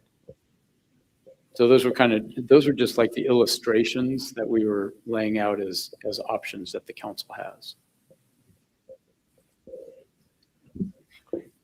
I just want to make sure I understand whether it comes back, if we do a survey like that, and whether it comes back in favor or against.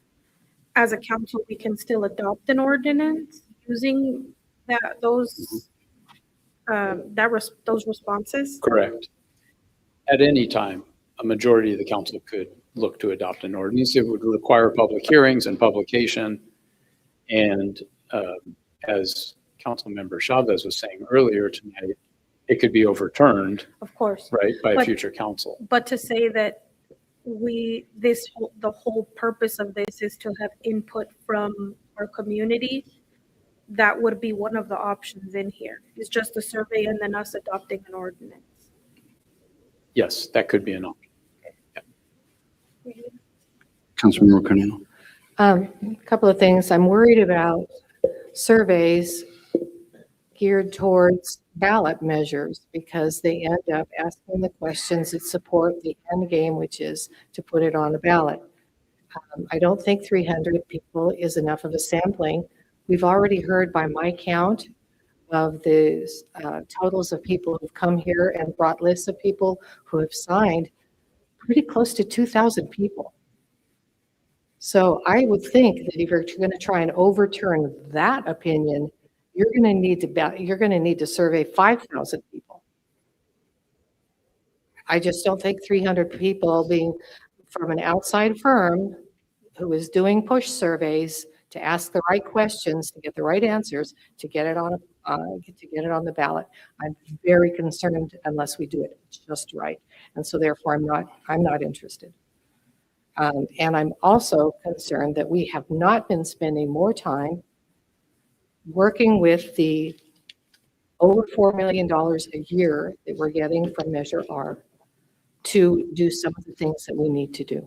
If we have higher priorities that we are not addressing, we need to look at our budget. We don't need to look at tearing our community apart and having a fight from April until November over this issue. Why are we doing something that's going to have people fighting over this? We have so many things that unite us. We're such an amazing community. There's so many positive things that we can be working on together that I just I think we're all going to regret the atmosphere that this is going to cause between April and November. I'm very sorry about that. Thank you, Councilmember Cano. Vice Mayor Crosswhite, you ready to continue? If not, I can. You go and then I'll see. All right. I come with a history of law enforcement here in the city, and I could tell you stories of how way back in the 80s and 90s, Santa Paula had a really, really bad reputation for gangs, drugs, and just crime in general. And you can attribute that to a lot of things, the culture, the people growing up. But I also recall at that time, we had as many bars as we had churches. And now I think we have one actual bona fide bar. So I don't know what the correlation is to that, but I'd always had, people have heard me say that I've always had the mindset in speaking to people that marijuana was a gateway drug. And my opinion on that has changed, but not the fact that you have people with addictive personalities, and it occurs every day to different people for different reasons, whether it's PTSD or mental or whatever. That's where the safeguard of family should come into play on that. And I'm not going to sit up here and tell people how to run their families, but some of it is a personal choice. A real quick question for Mr. Singer before I continue, and that's, I know this isn't a construction project, so I don't know that we're obligated to have go out to bid for the company that was going to do the survey, or was it a sole source kind of thing? That's correct. It's a professional service. If the council didn't want to use this firm, we can go out to bid, seeking qualifications, and making a selection. That process would take longer than the time frame we have available.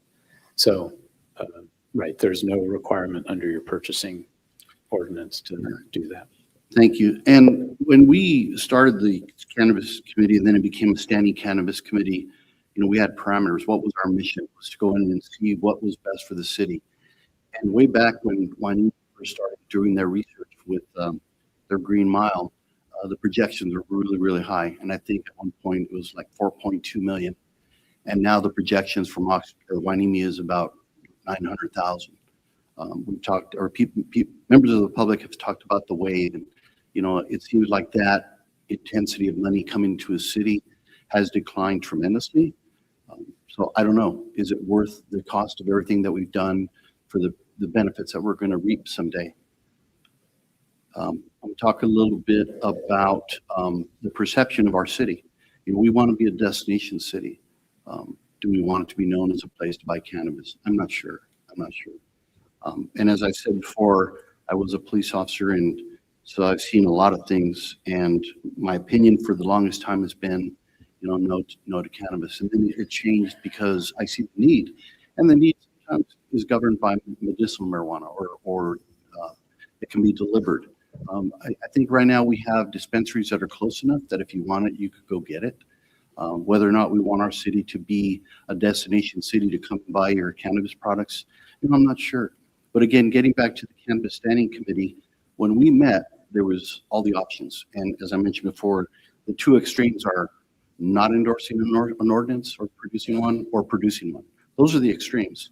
Right here in the staff report, it writes, on behalf of the Cannabis Standing Committee, staff recommend the city council take the following actions, and it goes into the things we could do.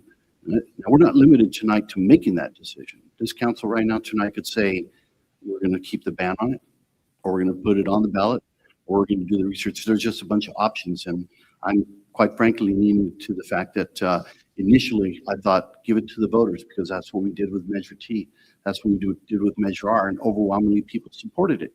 And it came to pass. And quite frankly, just like at the state level, this could quite frankly pass citywide, 10% of the voting sampling. And it could definitely pass, and it'll send the message, go ahead and enact it. And as it was spoken of earlier, if it came back with a low approval rating, you could not even put it on the ballot. But on the other hand, if it came back with a tremendously high approval rating, you could either put it on the ballot or just enact the ordinance right there. Don't worry about the extra $25,000.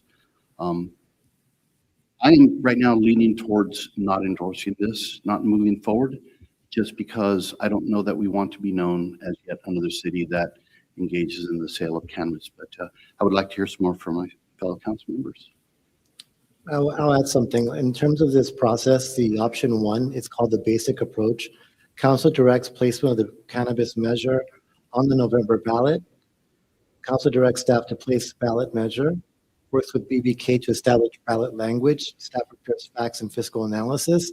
City clerk coordinates ballot process and conducts election, right? That's the most basic approach to this. Mm-hmm. We're not going to cement this issue until the voters make a decision.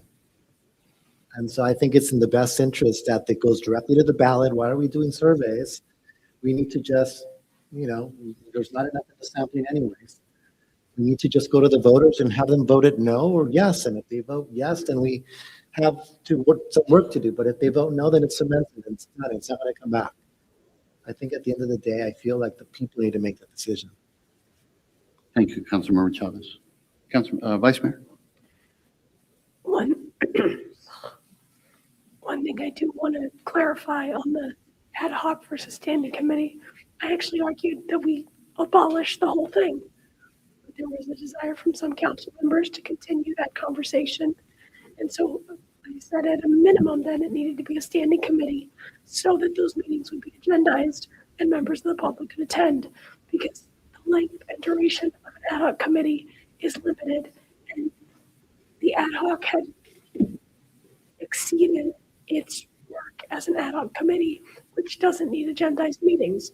So that was part of why we transitioned to having a standing committee, was because there wasn't a majority of the council at the time that were willing to completely get rid of the committee.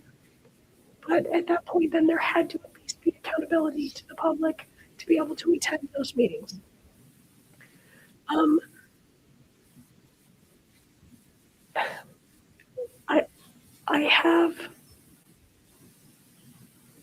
I really wish I could eloquently talk about this right now, but that's just not going to happen. I am concerned about there being unintended consequences for us moving this forward. I know people who have thought, you know what, it's okay, I'll just take a gummy at a party. Right? In college, it was fine. It was neat, right? And then they went to apply for a job, and they were honest on their application. And look at the job. So I just feel like there hasn't yet been enough education for our young people in our community to be able to make fully decisions. Us putting this out there, maybe the majority of the voting public would say yes, maybe they'd say no, I don't know. But I would be very concerned that the messaging around it wouldn't fully grasp all the issues, just like the immigration lawyer had talked about. People who are naturalized citizens who maybe had to lie on their application. If that ever came out, they could lose their status. It could harm their families. There are things that I think people don't fully understand yet about this issue. And I just have a lot of concerns. It's a very short timeline between now and when this would have to go on the ballot if you were putting it forward. You would want to make sure you had crossed all your T's and dotted all your I's, and then make sure that you had the right information going out about it going forward. And I don't think that we have that. And I know some people up here have said, well, we should using our personal views to represent what the citizens might want, and I understand that. I also know that we were elected to represent the residents of this community, and even people that I know that support individuals to be able to make their own free will choices on this topic have told me, yeah, but I don't know if I want dispensaries in my community because they see the character of Santa Paula as a family-friendly and a vibrant place, and it has that small-town feel. And even if they support individuals using it, they don't all support there actually being retail locations in town, and especially not in downtown. So I just have a lot of concerns in moving this forward.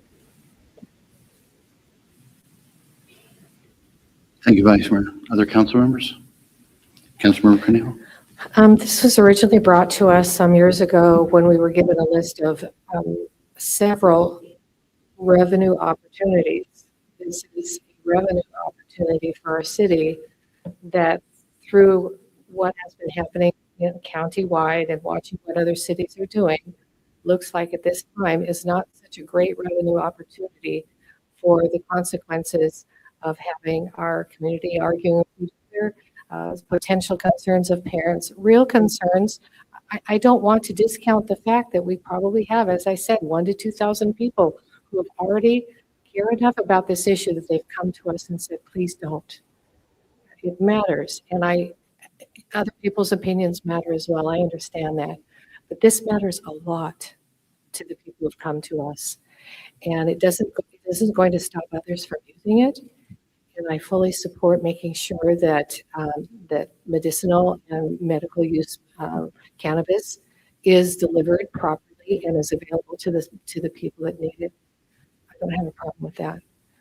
I just feel that for all the chaos that this brings and the potential problems that we don't see, or as Councilmember Crosswhite said, potential unintended consequences, it's not worth the risk for the amount of revenue that we would get. Thank you, Councilmember Cornejo.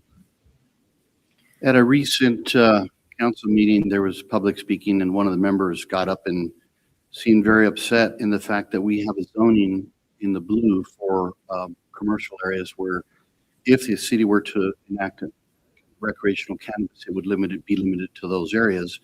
And I remember the comment from the speaker is, we don't want to be put in timeout in the blue area. We want to be downtown, and we want to, because we're a respectable business.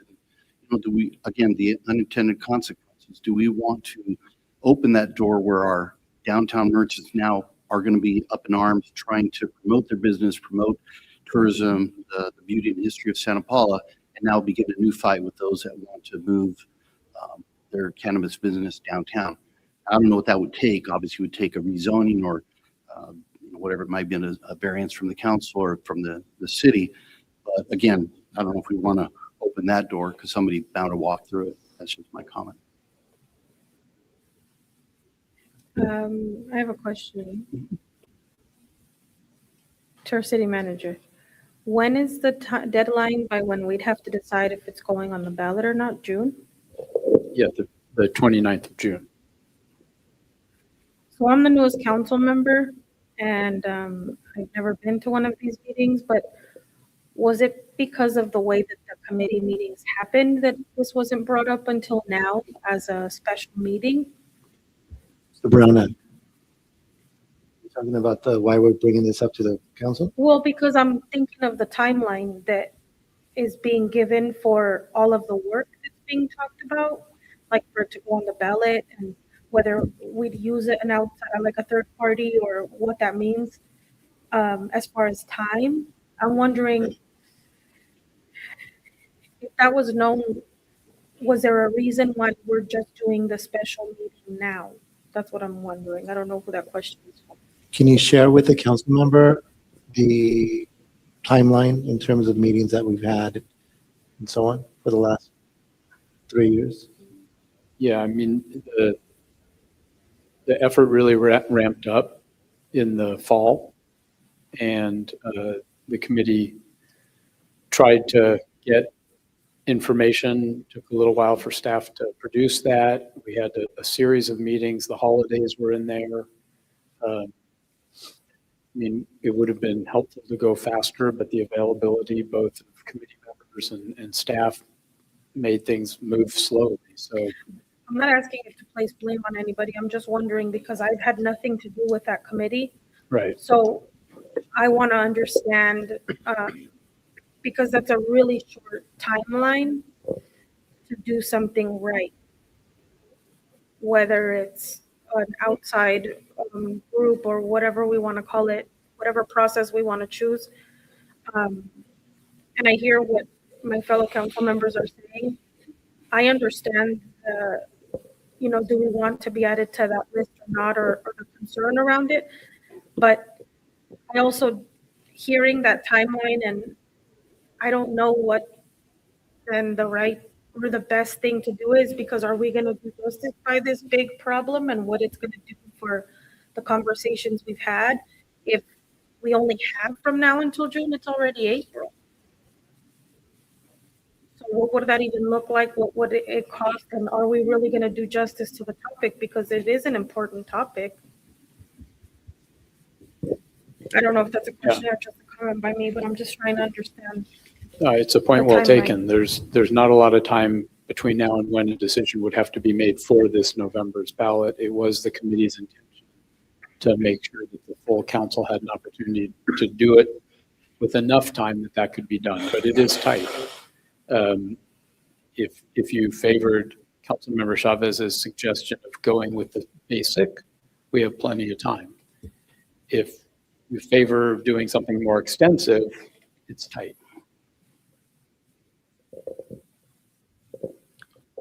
So, Monica, to your attorney, for a matter of protocol, this is basically giving staff direction on what's in the staff report, but we're not bound by just items 1, 2, and 3. I mean, the council at this moment could say, put it on the ballot or draft an ordinance or keep the ban, correct? Those are still options. So the council tonight is discussing whether or not to place a ballot, a measure on the ballot.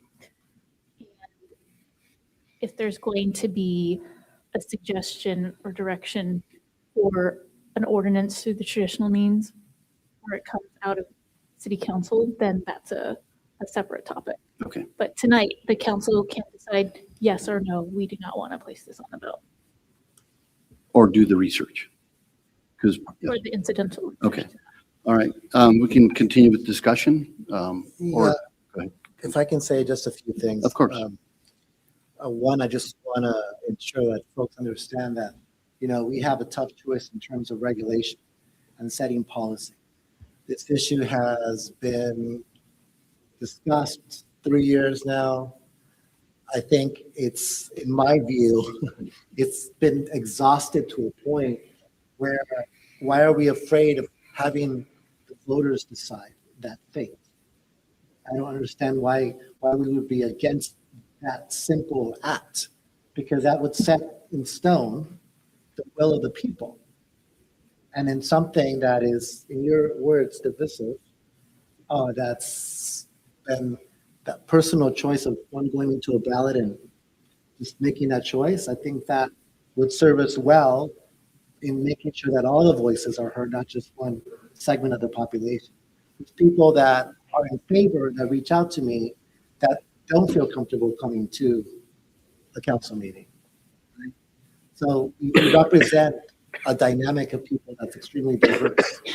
And so what a better way than our own democracy in allowing that decision to be made, because it's about getting our citizens and our voters out to make sure that they express what they're willing to fight for. And I think there's enough passion of the community to be able, on both sides, to come to the ballot box and make that decision. I do want to reiterate that I tend to be a realist and try to be pragmatic. I'm not going to live in a bubble. Cannabis is legal, right? On December 18th, President Trump signed Executive Order 14370, aimed at basically assigning to the Attorney General that they reclassify it, the drug itself, right? We are getting zero from what the existing system is providing, which is right now illegal. I don't think any of us are in favor of people doing drugs, okay? However, there are people that use cannabis for medical purposes or for recreation. If you look at the numbers and you look at the age groups, it isn't just smoking. There's creams, lotions. Your grandmother could be using it, right, for arthritis. We have to think about representing everyone. And the question is, should they have access to that locally so that we can have the Robin Hood effect? From something bad that we think that many of us think is bad, let's take some of that revenue and put it to hiring 3 new police officers to take care of the harvest. Because the harvest has increased our population. We have zero investment, essentially, in anti-drug programs. We don't do anything now. So this talk about, wow, this is going to be this huge issue. Well, we're not mobilizing about the 31 tobacco dispensaries that already exist that are within 500 feet of a school. We don't talk about those things that are in our faces because we want to live in this bubble of this idea that doesn't really exist. I believe in pragmatic about using resources for the betterment of society, in this case, our police department, to fund half of those 3 officer positions, to fund our parks and recs, because having more recreation for our young people will be a deterrent from them getting into it. So I just want to make sure that I understand folks' feelings regarding this issue. But we have to, at the end of the day, make tough choices about regulation. And in an environment that's legal, where it's being decriminalized, and we're not getting anything from it, we can turn a blind eye, and it's going to continue because we have done nothing about illegal drugs that exist already. Right? How many drug busts have we had in the last 2-3 years? We don't even have a department to deal with drug busts, right? Because we're blind to it. We don't see it. Oh, we live in this bubble. I feel that the voter at the end of the day will tell us whether we're right or we're wrong. And in this case, with such a divisive issue, a complex issue, I think at the end of the day, the people should tell us, no, we want it, or yes, we want it. And then we'll make a decision, right? I would recommend that we go with the most simplest choice, the ballot language that's been repeated across the state. Not anything new. We have ChatGPT, for God's sake, that can be recreated. So it's not much that has to be done, but let's just ask the people and have them decide so that we can do the right thing. Because if they say no, then that sends a clear message. That's not what we want in our community. Right now, it's just based on our 5 individual voices, hearing from different parts of the community. But let's hear from everyone. Let me just follow up real quick, Councilmember Cornell. Regarding the action that's being taken by the president to reduce it, it's already legal in California. Marijuana is legal. But federally, it's still known as a Schedule I drug. Federally, it's not allowed. In fact, that's why a lot of banks can't transport or have money, except under certain circumstances, from cannabis retail shops and sales. So anyway, that's a clarification on that. I do have a question about the ballot language. If this council were to say, staff go forth and put together a ballot initiative, obviously we write the language for it in the proposal for passing. Who writes, if allowed, the opposition? Sometimes you'll have the opposition language. We wouldn't be required to do that, or could somebody? How does that work in a ballot? I'll let the city attorney respond, but I believe that accompanying the ballot measure would be an independent analysis that the city attorney would write. And then any citizen group could come forward with a rebuttal against or a message in favor. And the council could designate somebody to take a position on the council's behalf, or just have a member of the public submit opposition argument or support argument. Thank you. Councilmember Cornell, you had a comment? Just a couple comments. Let me think back on what they were. Sorry. First of all, we have had this committee, but this is the first chance we've had the opportunity to even discuss this. They have been meeting for 3 years. We have not. And I think it's too soon. And to talk about, I've got 2 or 3 points sitting here, if I can make myself clear about it. We went through the process to divide ourselves into districts so that each of us has the opportunity to listen to everyone in our district and be able to have the ear of all of our constituents and be able to act on their behalf. We could eliminate city councils if we're going to put everything on ballots. You know, we could vote for everything. We could have the people vote on everything. But to pick one that is so controversial and has so much concern on both sides, where we've heard from the people that are concerned that do not wish this in our community. We've heard from the people that wish that if they have access. I do see that those who want access have access. It's not super convenient, but perhaps that's not as great a cost as the people who wish that it not be in the community affecting as they see their families and their ability to raise their families. So this is a very complicated issue. It's just come up to us. I was pretty upset to see that it was coming to us not as a discussion, but as a decision on a ballot measure. I think that came awfully fast for we who've not even had a chance to talk about it. So I just feel like it was like almost being pushed at us as a done deal. This is where we're headed. This is what's going to happen. And I just feel that we've had enough public comment to say, hey, hit the brakes here. We didn't want it before. We may not want it now.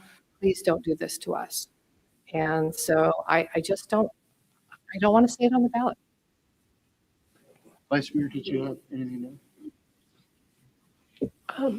Not really at this. No, sorry. Not at this time. Not really That's just anything sketch. new to add at this time. I don't think that at this point I'm inclined to move forward with this tonight. Okay, so anyone else? I mean, we can get consensus, or if it comes down to it, somebody can make a motion, and whether it's passed or defeated. I'm hearing from council members, that myself included, that probably shouldn't go forward with the ballot measure, nor I think if I understand, Vice Mayor, move forward with the ballot measure, but I'm not sure about the research. Was that also in your discussion? Personally, I don't feel that that's where I want us to spend our time or our money right now. Either one? Correct, for either one? Okay. So I'm hearing 3 council members that are opposed to moving forward with both the research for the ballot initiative and or writing the research and or writing the ballot initiative language.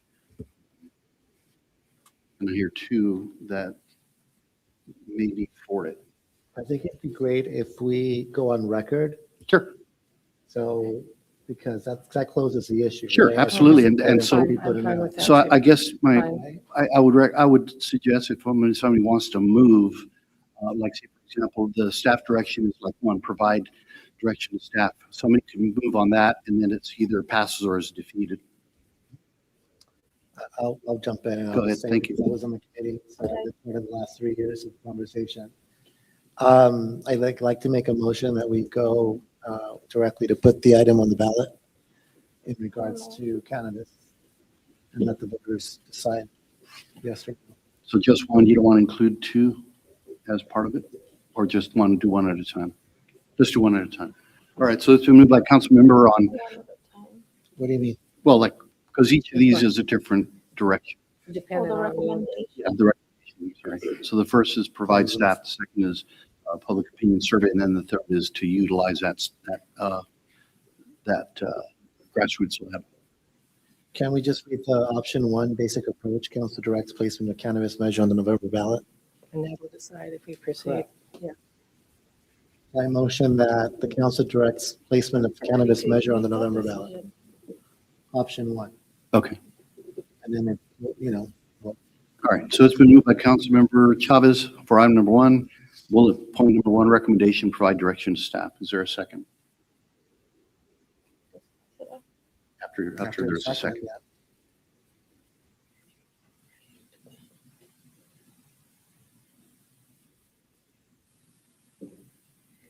So I will remind council that if there's no second, it dies for lack of a second. No. Second and make a comment and vote no. Go on record. My God. Let her make the decision, please. Thank you. Okay, I'll second it, and then we go into discussion. All right, so it's been moved by Councilmember Chavez to move forward with recommendation number one, provide direction to staff, and seconded by Councilmember Nellis. And I'll open up for discussion from the council. I think where my, uncertainty lies is not in me feeling, like all of the possible misinformation or lack of is something that I am aligned with or I agree with. I think, again, it comes back to education. My issue is, like Councilmember Cornejo said, I feel like for being a council member, that this is the first time I'm being approached with this, and we're pushing it as hard as it's going on a ballot. That makes me feel very uncomfortable, because I feel like as a council, we haven't had enough time to have conversation. I can't sit here and say that I've had a lot of community members come to me and tell me one way or another. I don't think that this is a topic I've concentrated any conversations I've had on. I've talked to people about a lot of other concerns around the police department or different departments in the city, or other things that we should address. And being a council member, we have really hard choices to make.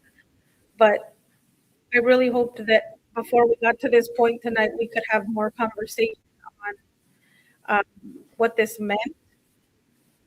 I just do feel so uncertain, because it feels like it's either you jump off the cliff or you don't with putting it on the measure or not. I don't know how I feel about it just being so straightforward. I feel like we're skipping some steps in conversation.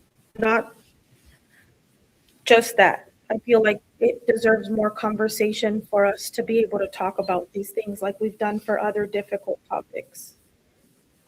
I don't think we're getting that.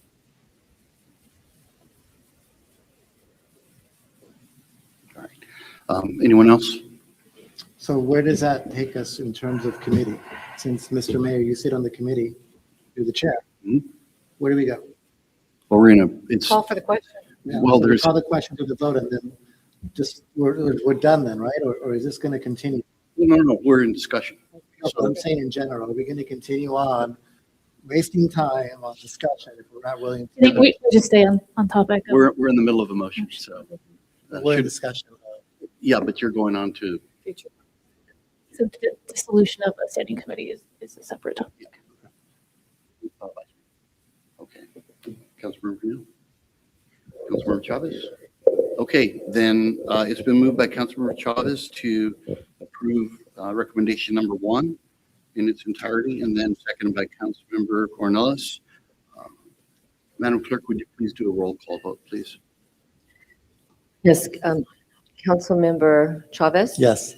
Councilmember Ornelas? Ornelas. Yeah. You can ask a question. I don't think so. No, I'm gonna have to say no. I don't feel comfortable. Councilmember Cornejo? No. Vice Mayor Crosswhite? No. And Mayor Juarez? No. And I have a 1 to 4 no, so that does not pass. And I have that down as option 1. And I'm trying to understand if you still planned on doing option 2 and 3 on here. Well, I think that since that is a recommendation, I would entertain a motion if anybody wants to recommend or move number 2. What would be the point of doing that if you just killed the ballot already?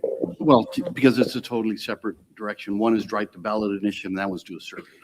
I would just point out that although it didn't say it in the staff report, the reason it was in the order is kind of meant if you didn't move forward with one, there wouldn't be the I necessity for figured number that, 2 or but 3. it doesn't say that, because it says I and. know, it should have said Or. and if, Yeah. then. I saw that at the end with a semicolon and or if. Yeah.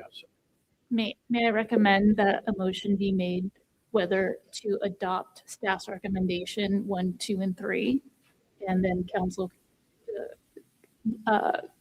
can vote no if that's their opinion, and then make a second motion to decide whether or not to place a ballot. Well, point of The order, measure of ballot. one has already been defeated. So should we just say, I would entertain a motion to approve recommendation number 2 and 3? Just because staff recommended doesn't mean that we have to adopt it. Correct? Correct. It's just a suggestion for a motion. Yeah. Why would we have to authorize the city manager to carry a financial public opinion poll survey? That's number 2. Right. No action on the item is action. Right. Okay, so I entertain a motion. If there's none, then it dies for lack of a motion. So, all right, item number 2 then die. Anything else from our legal? Point of clarification, can you share if would be appropriate at this time to dissolve the committee? It is not. It's not on not the agenda. agenda. We're on a special. Okay. And I would like to clarify that even though the committees has existed for 3 years, we certainly didn't have regular meetings. There was many months when we didn't have a meeting. So again, just for the public's benefit, a standing committee and ad hoc committees, you should meet regularly and Why was there not regular meetings? I don't know, sir, you're the chair. Well, you were chair last year. I'm just Yeah. asking to understand because And I kept pushing for meetings. He did I keep kept pushing for meetings. If you recall. Yeah, so we started having regular meetings after. I've got to this point. I just. All right, What happened? anyway, so I get that. if there's a future agenda item to dissolve the committee, we'll bring it forward. Thank All right, with that, I truly appreciate the public's input this evening and time. Thank you for your comments and your adherence to not booing or clapping or whatever. We appreciate it. And with that, we're going to go ahead and adjourn the meeting this evening at 10, 12 hours. Thank you. We're adjourned.